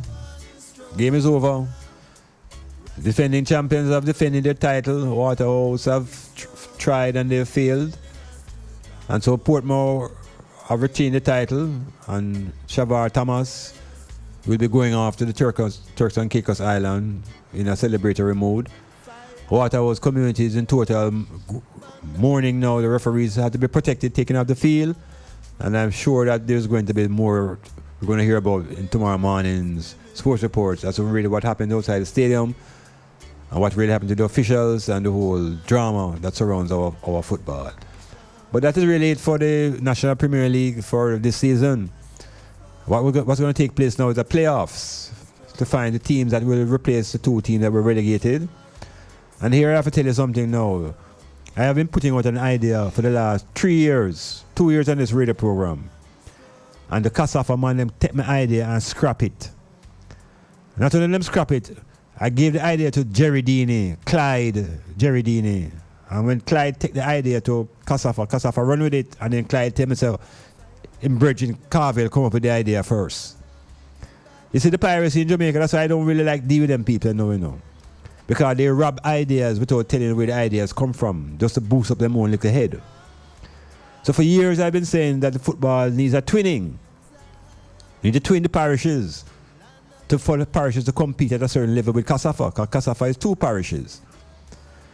And I said Jerry Dini and the Casafa and St. Catherine and all them stuck in them mental development, talking about creating a league to pull St. Thomas into the league with St. Catherine, a whole heap of foolishness.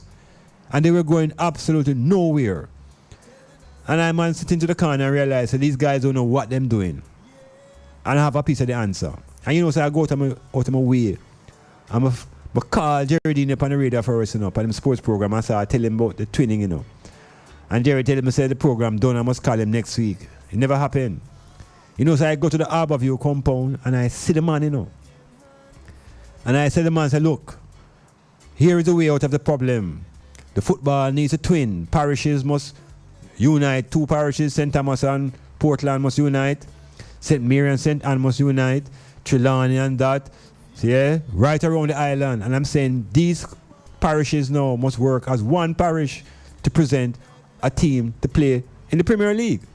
You know the man said to me? He said, never heard that before. The man offered me to give me a drive home. And on the way home, I tell the man the details of how this thing can work. And next 3 days, CASAFA announced that they're going to have a twinning in the playoffs to go to the Premier League. Yeah. And when I call the brother Jerry Dean, I say, yeah, man, don't worry about it. Everything works for the good. Because his brethren Carvel, think about that. And them things are stifling Jamaica, They like a pirate them who don't want to give people credit for the things them that they come up with. And trying to impress people with that everything that is good come out of them head. And it begs me. Because I deny where the truth come from and I go on like it's out of fame brain, everything must come. So what is happening right now? Them scrap the idea and using it to suit them own interests. So what they have done is increase the playoffs now to have the two parishes play each other. The same twinning, but give the winner a chance to play off to go to the Premier League. Some of you may not understand what I'm saying. Some of you will. But it's how man can hijack your ideas without making it known. Said, yes, a Cassidy did tell me this, or me to hear that from that person. So St. Thomas end up playing Portland. Yeah. But they're not playing Portland to go to the Premier League. They're playing St. Thomas and Portland that the winner will get a chance in the playoffs.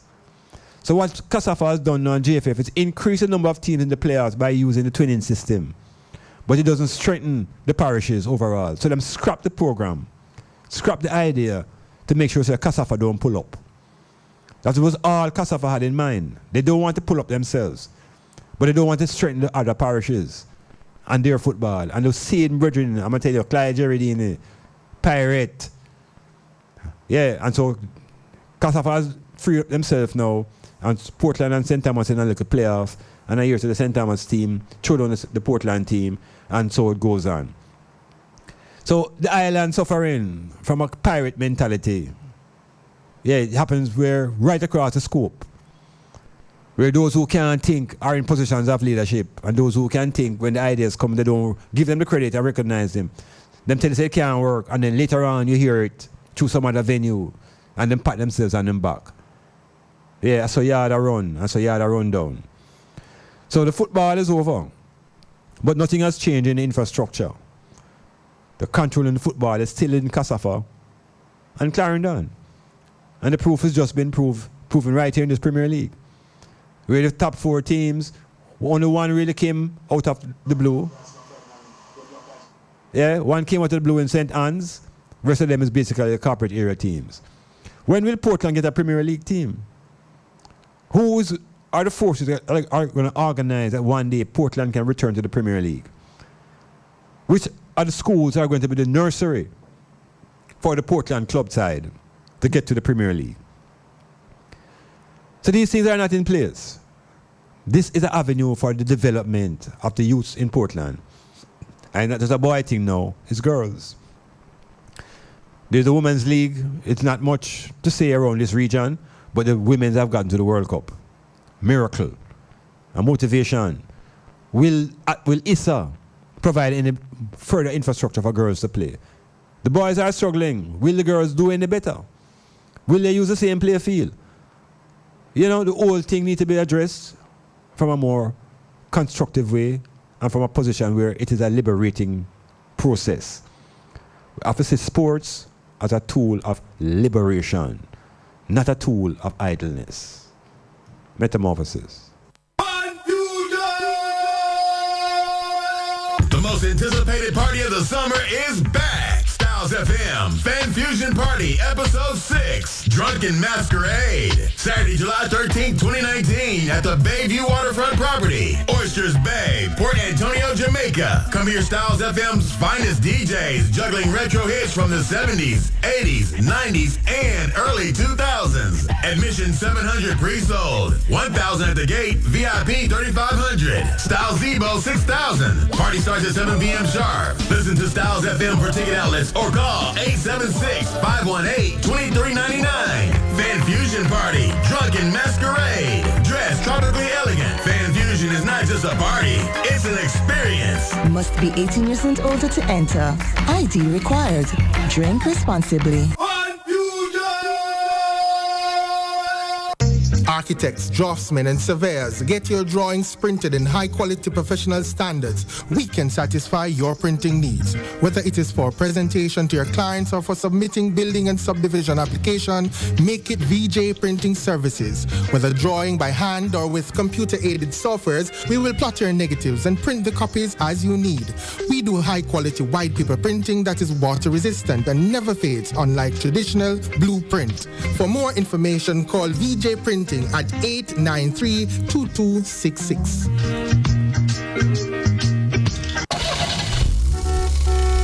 For complete auto repairs and services, come to Akon Auto Technology, located at 33 Bumble Crescent, Port Antonio, Jamaica.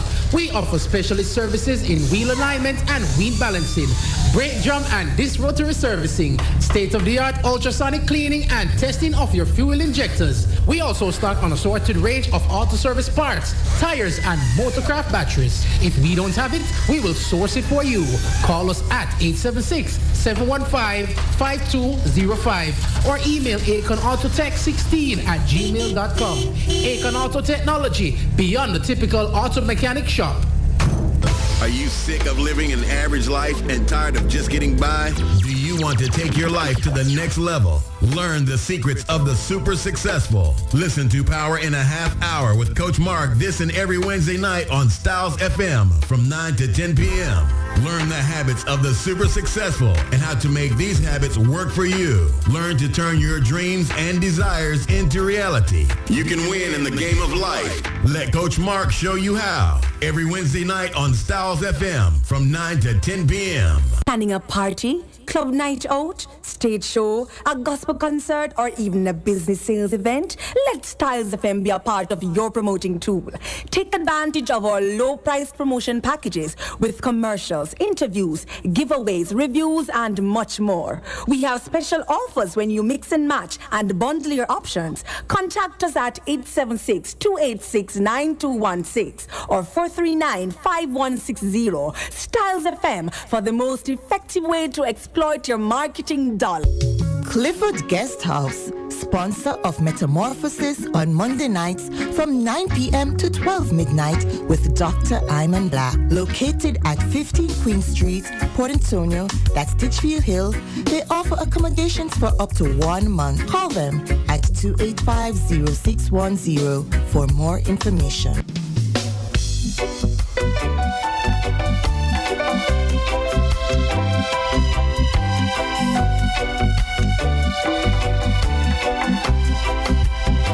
Wonder why them no teach Marcus Garvey in our schools.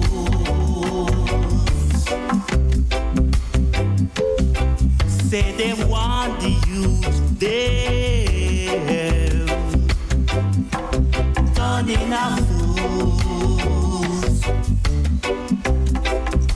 Don't be Bagawaya. Madam who said she get fire. Don't be Bagawaya. Madam who said she get fire. Oh boy, oh boy. Teach Marcus Garvey to the youth them again. Teach Marcus Garvey to our enemies and friends.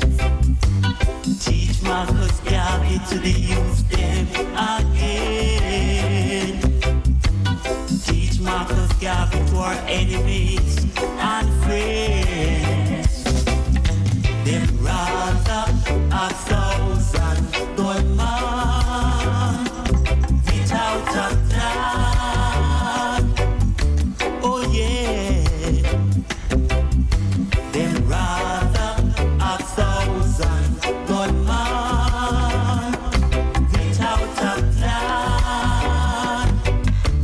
a madman, send them a Bellevue. Teach Marcus Garvey to the youth them again. Teach Marcus Garvey to our enemies and friends.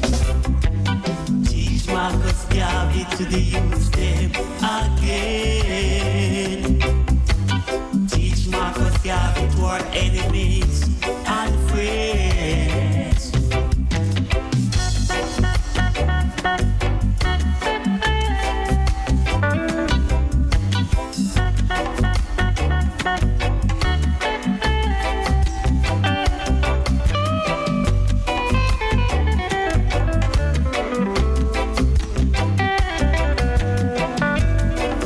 Yes, it was Brother Marcus Garvey, the Black Messiah, whose words have been recorded and recorded and recorded.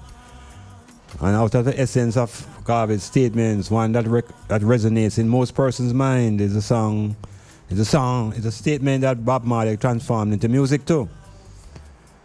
So this phrase that is banded around, it says, emancipate yourself from mental slavery. None but ourselves can free our minds. We have all heard that in the same way we have heard the speech of His Majesty, the quotation about until the philosophy that holds one race superior, etc., etc. These two chants have been popularized to the point where I don't think we think about what it means. What does it really mean to emancipate yourself? Is it two forces at work? So if you remember at the beginning of the program, I was asking the question about the self and the I. You know, what is it that we're supposed to liberate? What is it that we're supposed to emancipate? The I or the self? And what is the difference? And is there a difference? And I'm proposing that there is a difference.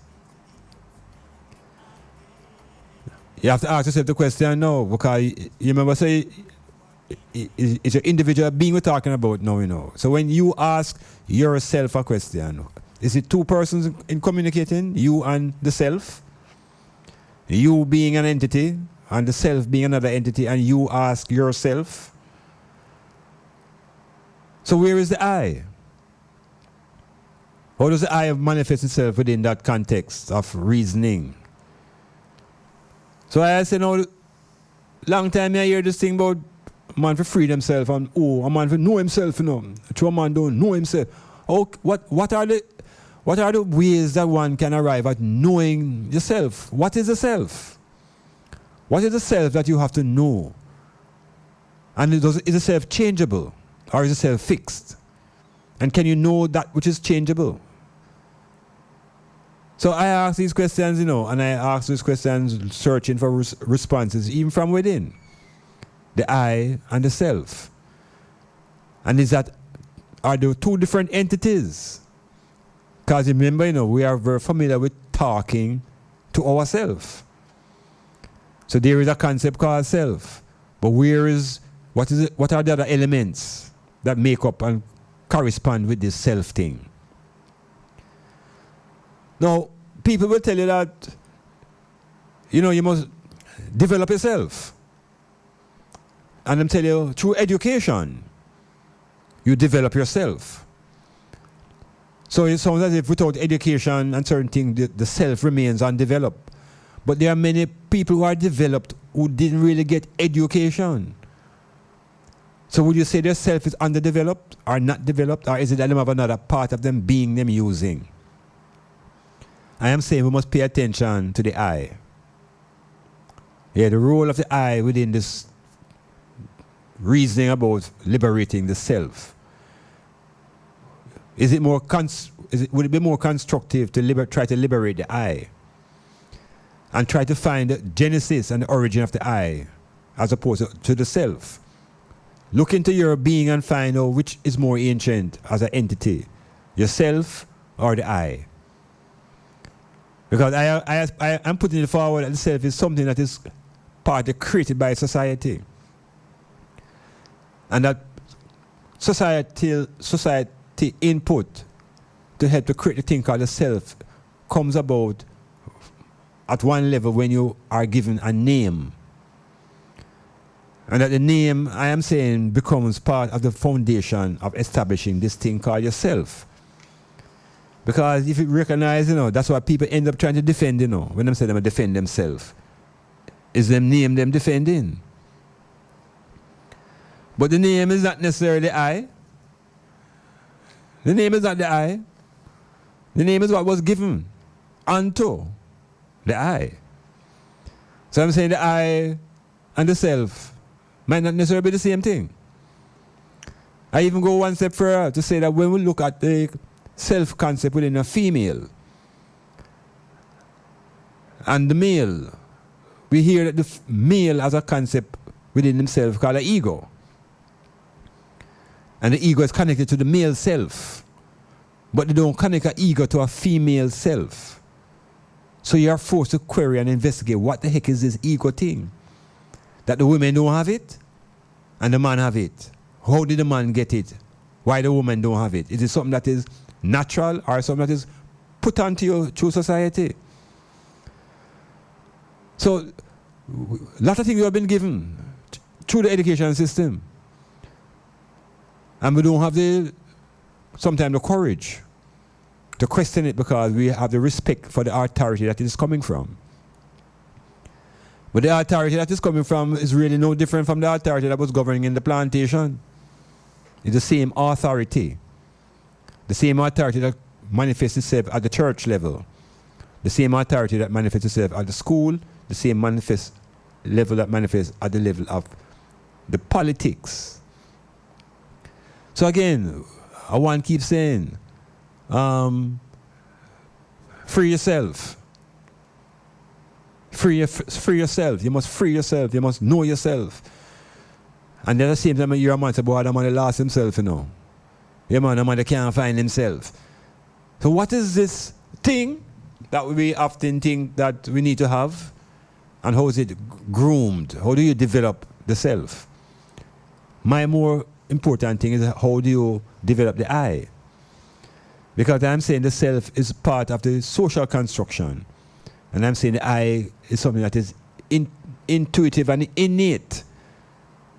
Yeah, the I coming from deep in the subconscious and has always been there. I'm saying the self is a construction.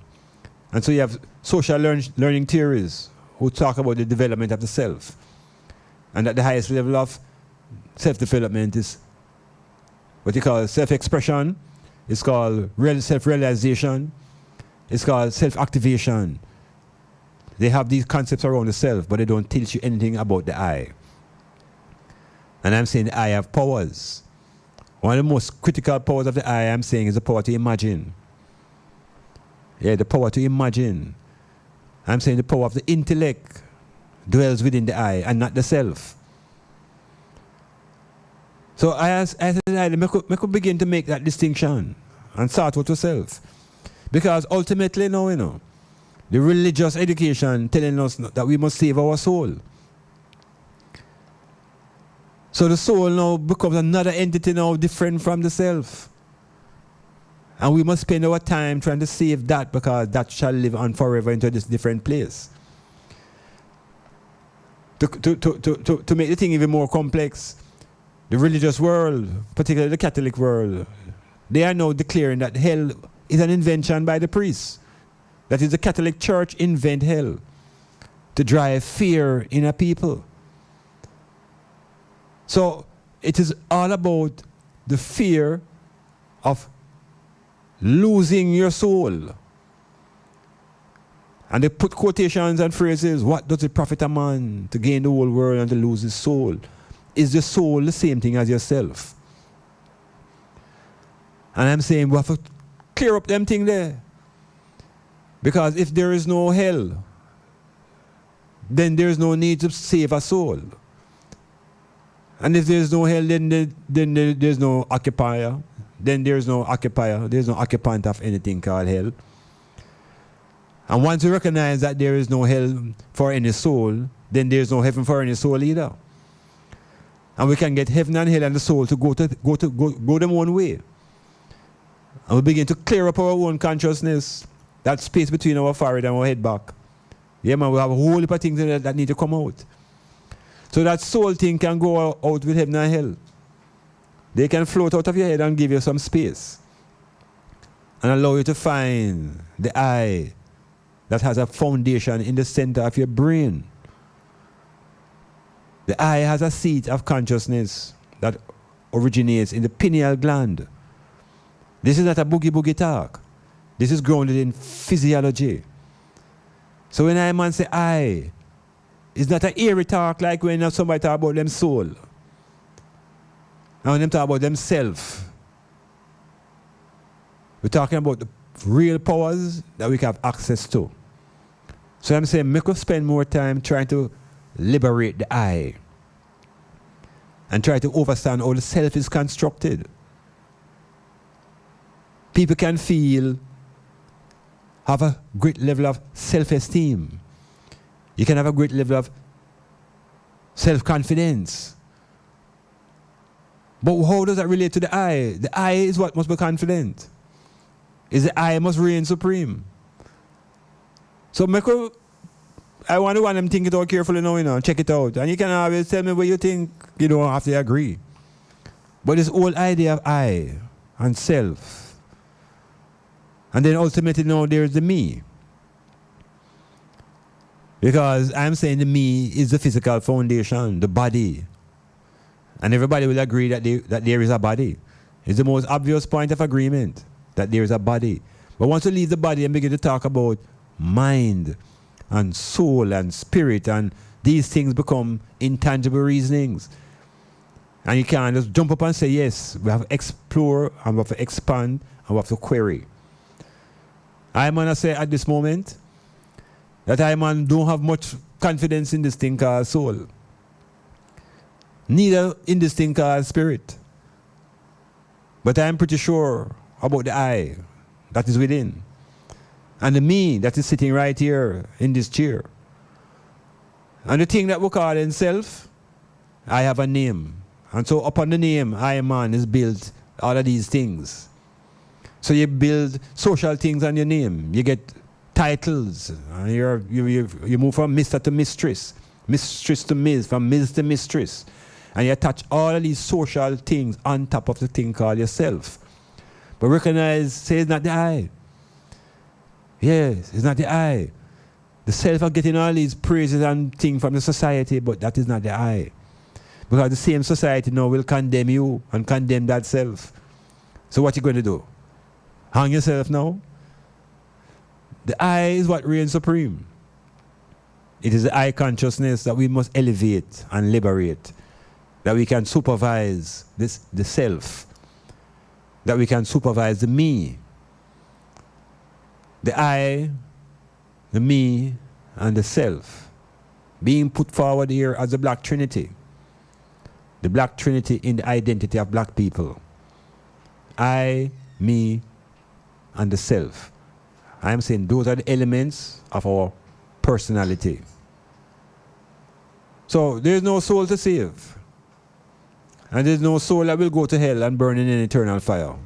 Because there's no hell under the ground and there's no heaven above. What we have is the earth. And what we have is consciousness. And what we have is the powers within. The I, the me, and the socially constructed self. The Trinity within. Metamorphosis. I know none of them would have want we gone. I know them would have want me gone. Sit down every day and I wish we had too much time on the hands, you know. But why would a king ever fear a boss? A king would never fear them. So what them a go do when them hear this war? Bang bang. No take tellings, want me no fi say this. Man, we see your farm and gone in and you let this. People mean your harm, you can't tell what a friend is. Grudge you for your paper, scorn you for your pennies. When you no see me gone, fi get replenished. Back up in the morning, can't forget the message, no. Up a card, but she feel for me senny. Iya man banana is sweet to she belly. Jeez, I want make life sweet so like a jelly. Climb feet it hard, can't easy so forget it. Sang the on the ready.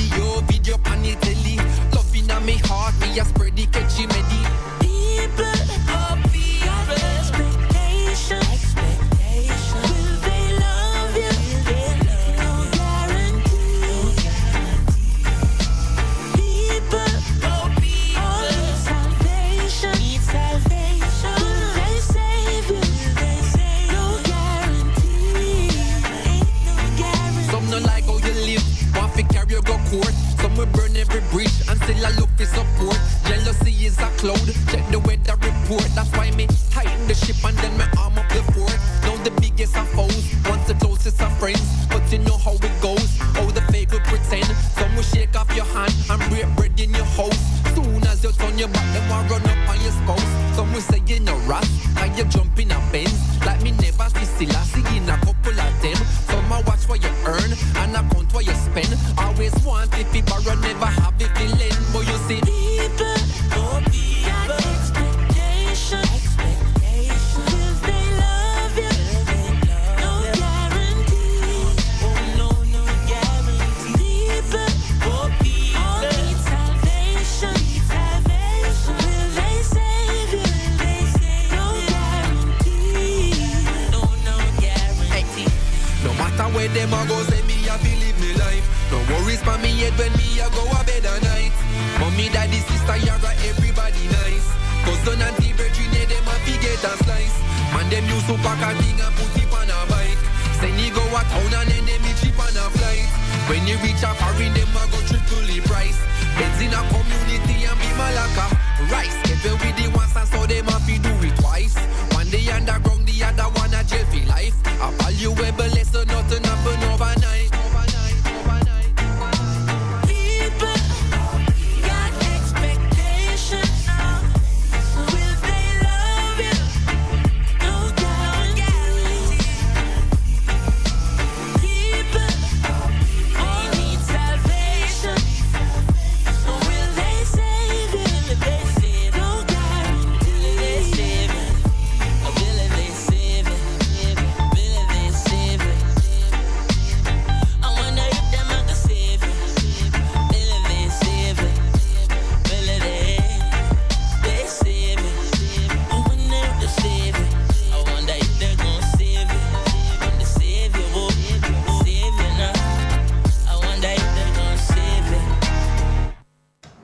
Yeah. You know, say, going to the topic now that is really issue of Rastafari and Ganja and Hemp and the whole thing that has been put down in the country now. Because have to bear in mind the plantation society that has emerged on this island. And there were not many opportunities from day one for the black population to upgrade themselves. I said, keep saying it earlier and earlier, we have to find our way through sports. And when that couldn't work anymore, or when, not matter when it couldn't work anymore, we had to find alternative roads for economics, return to the crops that we knew. Now, Jamaica has always been known as an agricultural foundation, plantation society. Sugarcane and was king once here, right? Sugarcane was king. And we know about banana, and we know about the various agricultural crops. The Rastafari now within the tradition operating a little bit outside the system and being marginalized. I have to take it to the hills. And one of the examples of Rastafari development through community works was what was done by Leonard Howell at Pinnacle in St. Catherine. And one of the most important crops grown by Leonard Howell was ganja, cannabis. And of course, it was heavily raided by the armed forces and destroyed and etc., etc.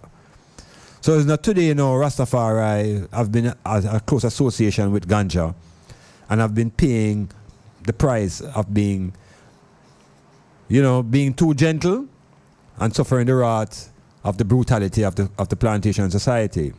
We can't tell you the amount of Rasta people who go to jail and families that have been destroyed and brutalized because of Rastaman association with ganja. But in this present time, 2019, the year of their Lord, they have wriggled and wiggled their way around that they have been able to capture the ganja and into the economic umbrella, under the umbrella. And now they're trying to squeeze it out to acquire all of the money that they can get out of it. At the same time, they're trying to squeeze out the Rastafarians from the money part of the ganja. Now, what is important here, I am saying, is that the Rasta community need to be educated into the real difference between success at a level, because we now can claim and declare that we need sacramental rights for ganja versus our economic liberation through the industrialization of hemp. Now, these are two different things. Two different things.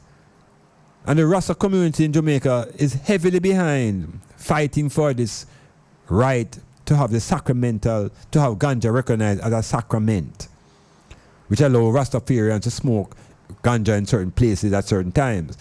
That is not economic liberation. That is a spiritual liberation from the brutality of the last 60 years in the Jamaican space. Because we don't go through it already. From 1930 to 1960, Rastafari feel the wrath of the state. It climaxed in 63 with the massacre in Montego Bay. So the point is, in 2019, the same planter class have now found a way to capture ganja. And they're capturing it in a form that is called medicinal.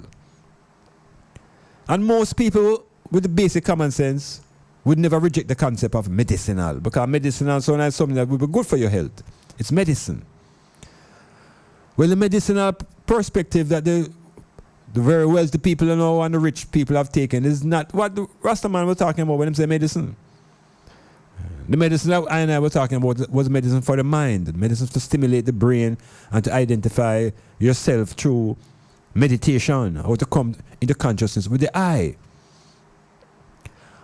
So, to be able to do that in a kind of quasi-free way now must be a tremendous relief to Rastafari, where you can actually walk with a spliff in your hand now, or have it in your pocket, and no man can just come and rush you so.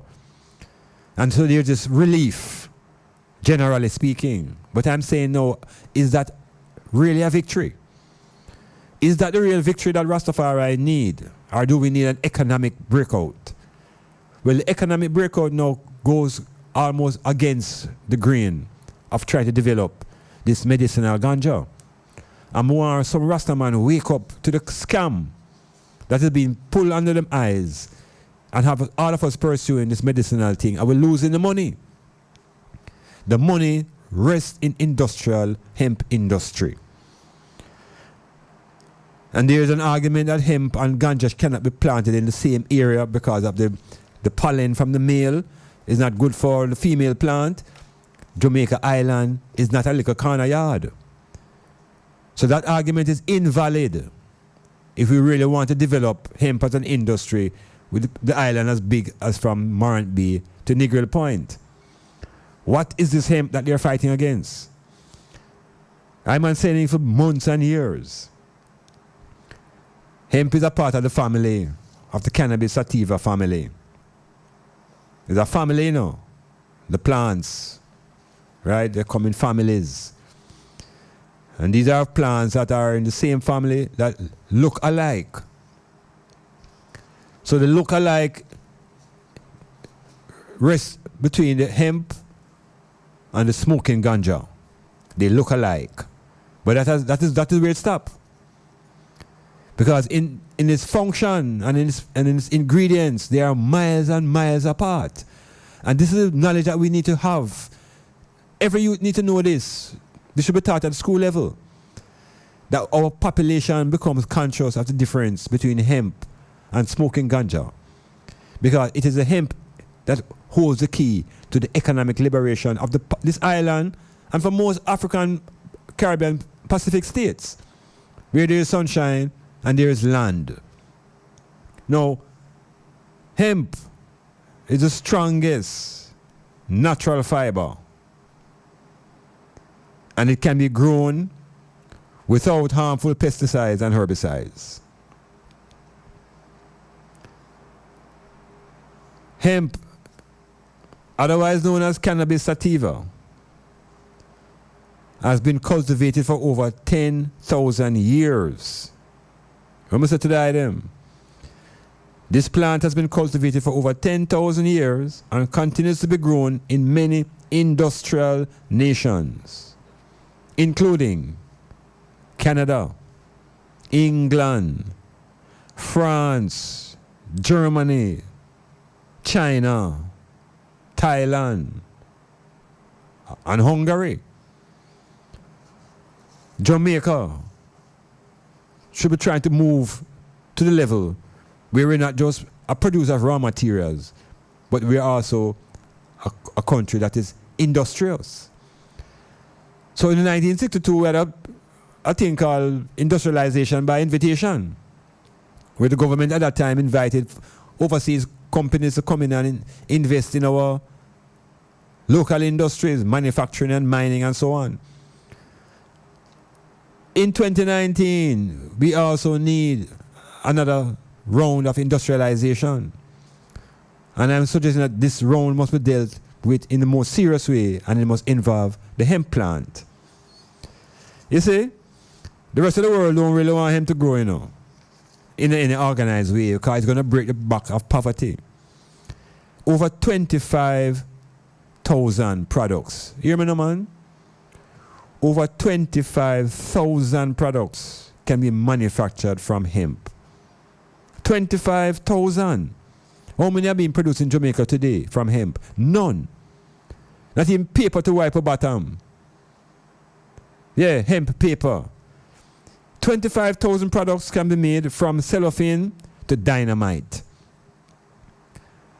Now, on an island like Jamaica, who's struggling for employment, and talking about unemployment going down because a man can sit down by the sidewalk now and sell 3 orange for the whole day until he say him employed, and the government using these figures for the reduction of employment, is scam talk that. That is underemployment. That's almost non-employment. The way forward, and because it's going to liberate black people, there's a hesitance. But the Rasta community must lead this movement.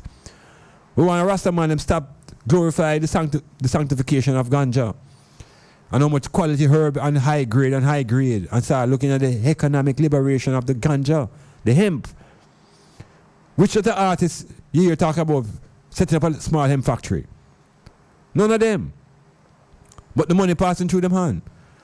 We're here in the rich people who have great amount of capital investing. Who's putting up the first hemp factory? You see, Eastern Jamaica? Eastern Jamaica should be the nursery and the pilot area for hemp.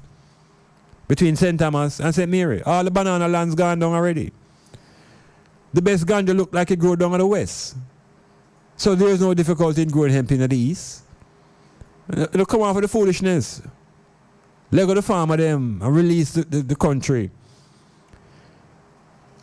Hemp is the liberation. Hemp is the key. And why hemp is so important is that, first of all, it cannot be smoked. It can be smoked. But you have to build a hemp spliff, big like a light pole, to have any effect on you, as a regular spliff would have. Because the ingredients is 0.3% of the chemical ingredient that is needed to get you high. It's called THC. So there's basically what they call no THC in cannabis. And yet, it is not illegal to grow. But we don't grow it. And it's not illegal. Why are we working against ourselves? And hemp offers 3 products. You can use the leaf them. You can use the fibers. You can use the seeds. The first American flag was made from hemp. The first draft of the U.S. Constitution was written on hemp paper. And the hemp seed was the mainstay of the colonial diet. And the hemp seed provided lamp oil. Hemp oil can be used as a base for paint and ink. Now, what is an island like this doing with all of this resource around us? Why are we not producing paints and inks and papers? Why are we not trying to break that poverty? We don't hear the PNP or the JLP speak to this. We want to hear one of them take it up. We want to hear the leadership in Portland talk about hemp now in East Portland. We want hemp be a stable part of the development of Portland. You see, everything is here, 1 acre of hemp produces as much paper as 4 acres of trees. What am I say? 1 acre of hemp produce as much paper as 4 acres of trees. And now the global warming problem has arisen primarily and partly because of the cutting down of the trees.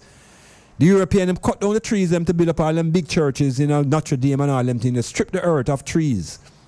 Now we have to be replanting trees and no longer looking at the trees for paper. Where will paper come from? Paper will now return to the original source, which is hemp. Why is Jamaica not producing paper? Why are we not producing cloth to make school uniforms? Is poverty, the leadership encouraging poverty in Jamaica now? The leaders, them encouraging poverty. Them like people to follow around behind them and beg them. We are becoming a beggardom. And we are sitting on a diamond mine in the field that is growing wild. Wild ganja, we call it, you know.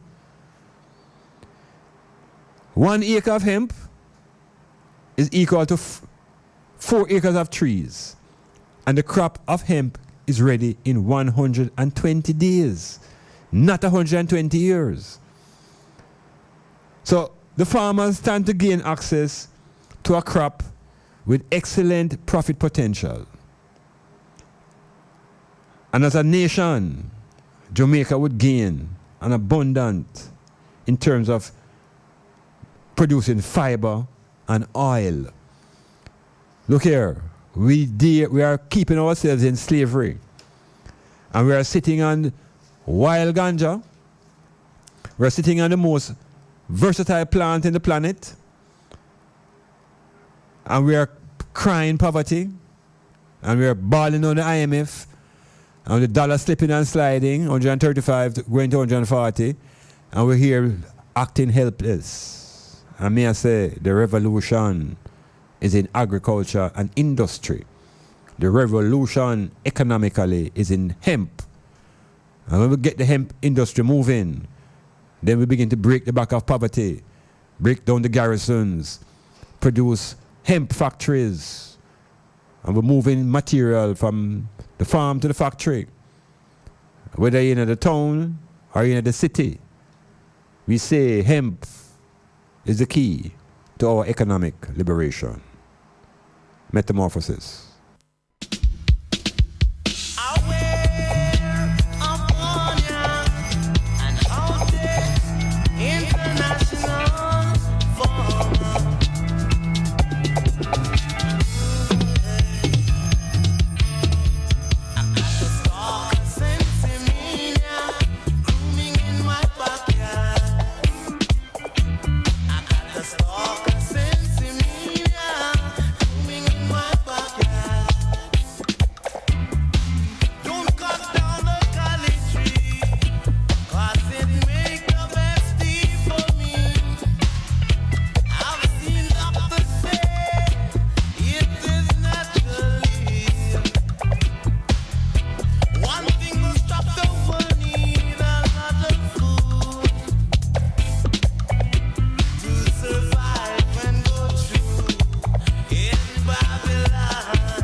Okay, so we're continuing now. See, we're so focused sometime in the music about the smoking of marijuana and ganja that we don't hear any music promoting the development of hemp.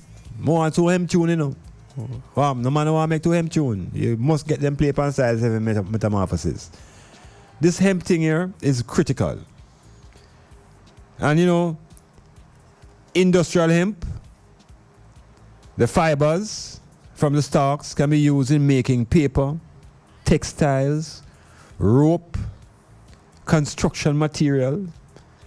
The grains from the industrial hemp can be used in food products, in cosmetics, in plastics and fuel. No, you would have things all this in Jamaica and it's just growing wild. And those who are leading and those who are in governance, not seeing that this can be a way to transform the country. No. They encourage you to go and borrow. Yeah, man, they encourage you to go and borrow. And the payback thing now is for the next generation. So we are borrowing from the Chinese. And when the Chinese don't lend with the Chinese own Jamaica and the hemp, going to still be here. Mind the Chinese come develop hemp, you know. Mind is the Chinaman and put up a little factory in here so they run some hemp paper, you know. And we see man when we go over there go buy the paper from them, you know. We have to see what we have. There are essentially two fractions of the plant. The seed, or what they call the grain, and the fiber.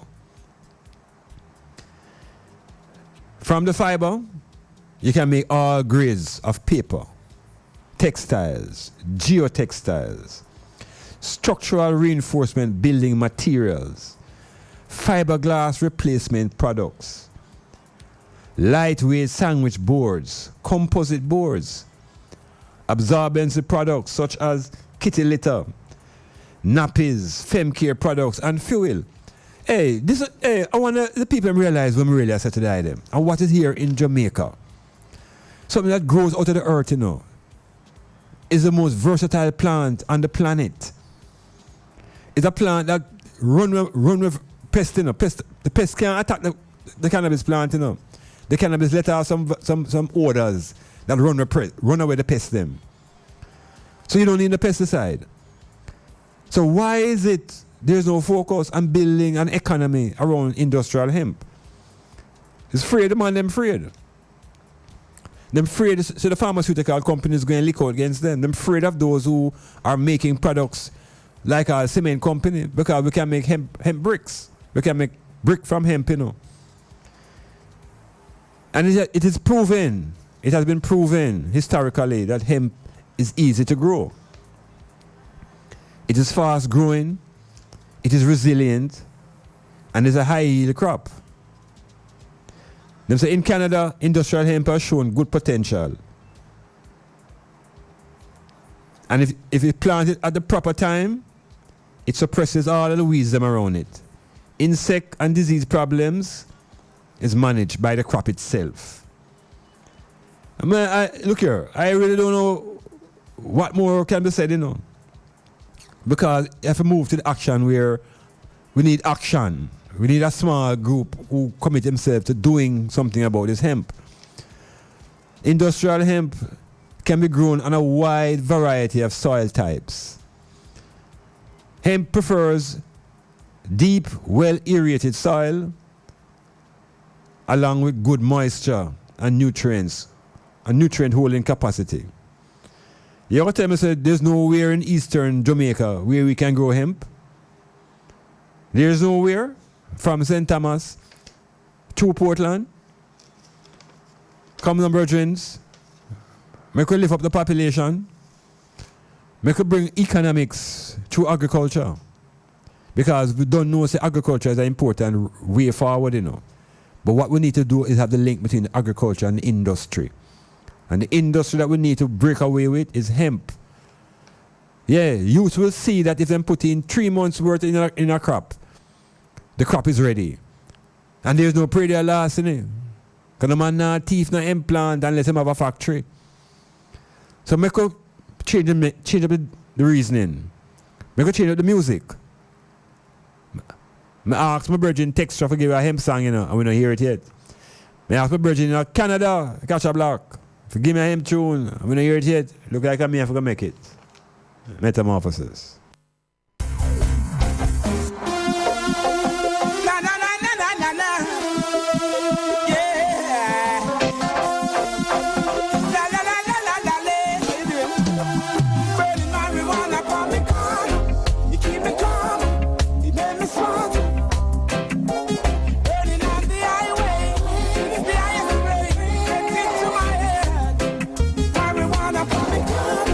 You keep me calm, you make me smile.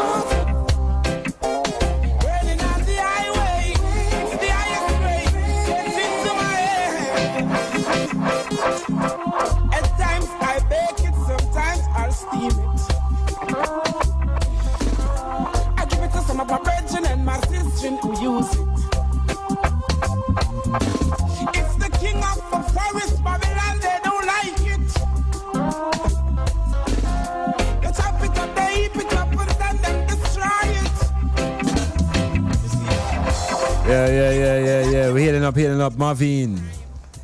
Young lady I just met who used to go to Titchfield, live on Titchfield, and she's now into the area passing through. Good connection, peace and love. Hail my sister. Hail up all the ones and ones in the east, over there in St. Thomas. Right on the border, coming through to Hector's River. Hail up Amira and Yaya and the community of Hector's River. What happened? Now him can't grow there so. Eh? You know, so the banana thing blow down all the while and not now go on with the regular crop them. Everybody make the same thing. Everybody grow the same food products. Who's gonna get the courage to start have a little hemp farm? Yeah man, we need something in the region and then we can bring the police and the government and show them what it is. I hear some man in America say them don't like when hemp grow because when the helicopter come them can't make the distinction between hemp and ganja. That is their problem. We must educate the security forces. Let them know so them can't trouble a man hemp farm. Otherwise, them will go to jail for destruction of property. Because it's not an illegal crop. Don't tell me say I can't grow it because you can't detect it. You can't make the distinction. That is your problem. Information and education is the key. So I heal up the people in that region, right through to Portland, so right over into St. Thomas, right over into St. Mary. Wow, them can't go down and not to be in them place there. We have to free ourselves through agriculture, but agriculture alone can't do it. Yeah man, we don't prove it already. You can just maybe feed yourself, but you can't produce enough crop to export because of lack of other infrastructure. But you see the hemp, we are push it. We insist that those who have power get involved and allow those who are poor to participate in farming. Farming that is going to be meaningful. You see? Until up to 1883, which is 2 years before the conference with the Europeans and all and share up Africa. 1 year before the Mother's Great Berlin Conference, 1883. Up to that time, 3/4 of the world's paper was made from hemp. You hear this now, you know.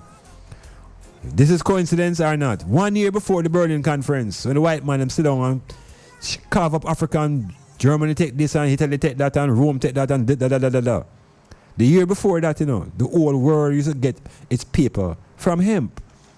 Something happened and them change. And all of a sudden now, trees became the important site for paper. So from 1884, they have been cutting down the trees. So 200 years later, we're having all these weather problems and global issues because of the trees have been massacred and wiped out. And so since 1900, all newspaper and most books and magazines have been printed on wood pulp paper. So from the 1800s, 1885 is wood pulp they have been turned into. Forget paper. And now, there's no way to continue getting paper from the trees because there need to be reforestation. But we still need paper. So the only source that everybody turning to now is hemp. Jamaica can be in the front in that readiness. So for more than 1,000 years before that 1883 experience, cannabis hemp was the planet's largest agricultural crop and the most important industry for thousands upon thousands of products and enterprises. I'll say it again. For more than 1,000 years, until 1883, hemp cannabis was the planet's largest agricultural crop and the most important industry for thousands upon thousands of products and enterprises, producing the overall majority of the earth's fiber, fabric, lighting oil, paper, incense, and medicines, as well as being a primary source of protein for humans and animals alike. Now, how can this thing exist here in Jamaica, a land that them claim say the people are poor and we owe the IMF and we owe everybody more than what we can ever pay back, and yet we are sitting on the ability to all experience prosperity? Look at that.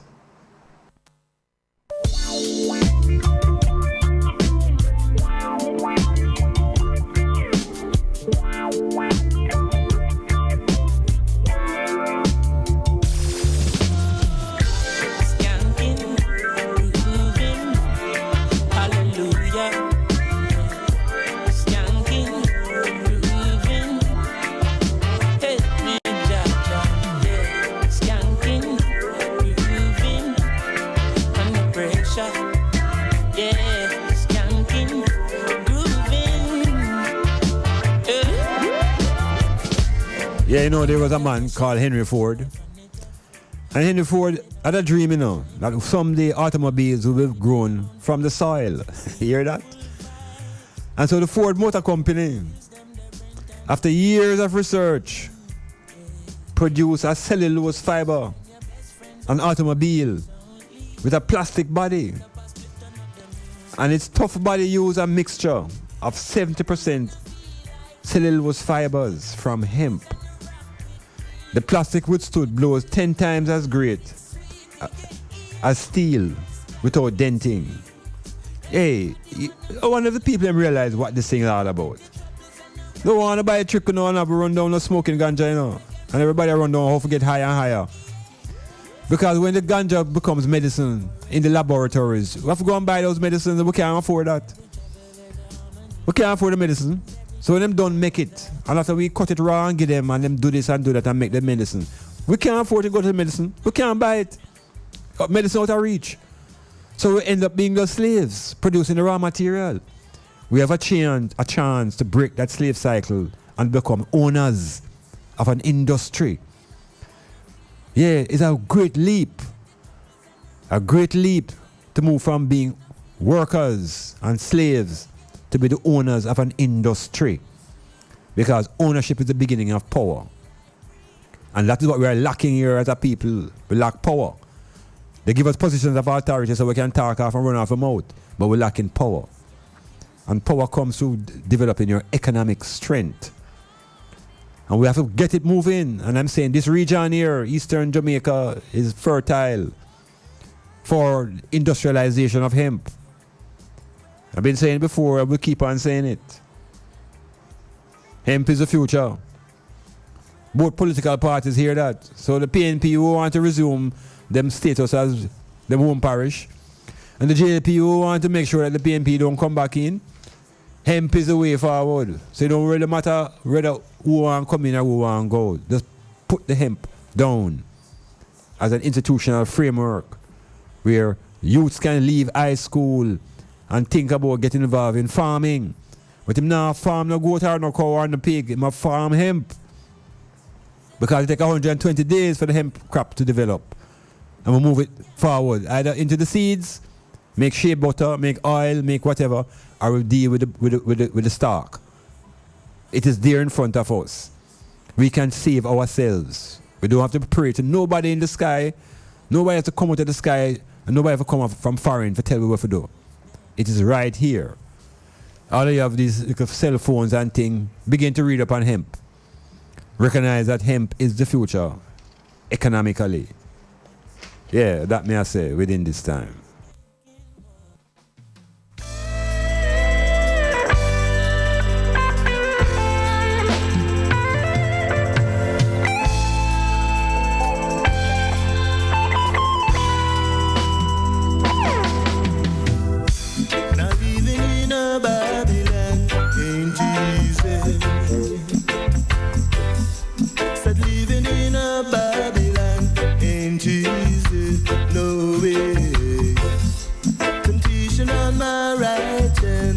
Evil on my left, I'll stand up and fight.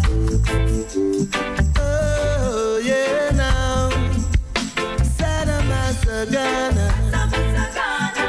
let God be praised in a positive way. Sacramental, let God be praised in a positive way. I've got to pray to Jah to have some mercy.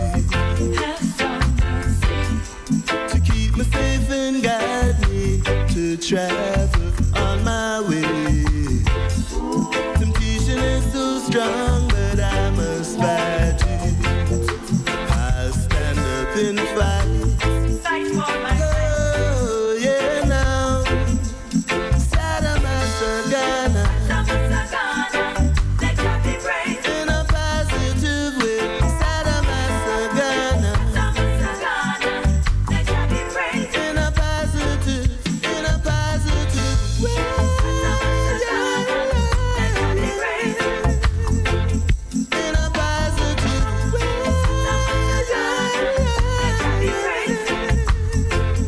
You know, a lot of people really don't know that in America, you know, the slaves, Africans who were enslaved, a whole lot of them labor was used in the manufacturing of hemp.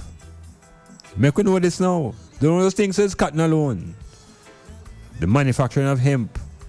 And I'm saying to the island here in Jamaica, we must get on the hemp train. Yeah, we must get on the hemp train. It is not illegal. It's not immoral. It's economical. It's liberational. It's for the free self. Financially. Yeah, man. 3 crops a year. What a thing. What a thing. Hemp. Hemp is a revolution.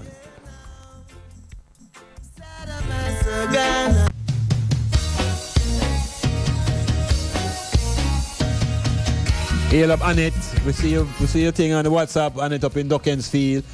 Hail up all the people in Hampton Court. Sewell and St. Thomas Technical Staff. Peace, prosperity to the item. Yes, and just know say it's the one time coach I yell at them. See? Harry. So remember, all highs is and wrongs. Let's move constructively. Be at the right place at the right time.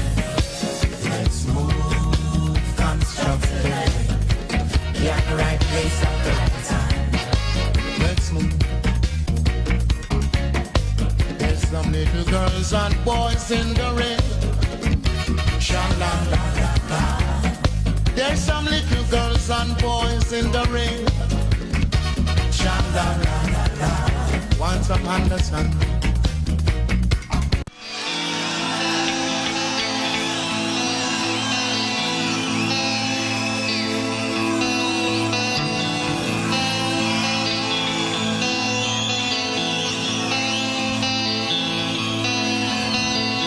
We are going. This brother go like a green train. Oh yes, we are golden. We are golden.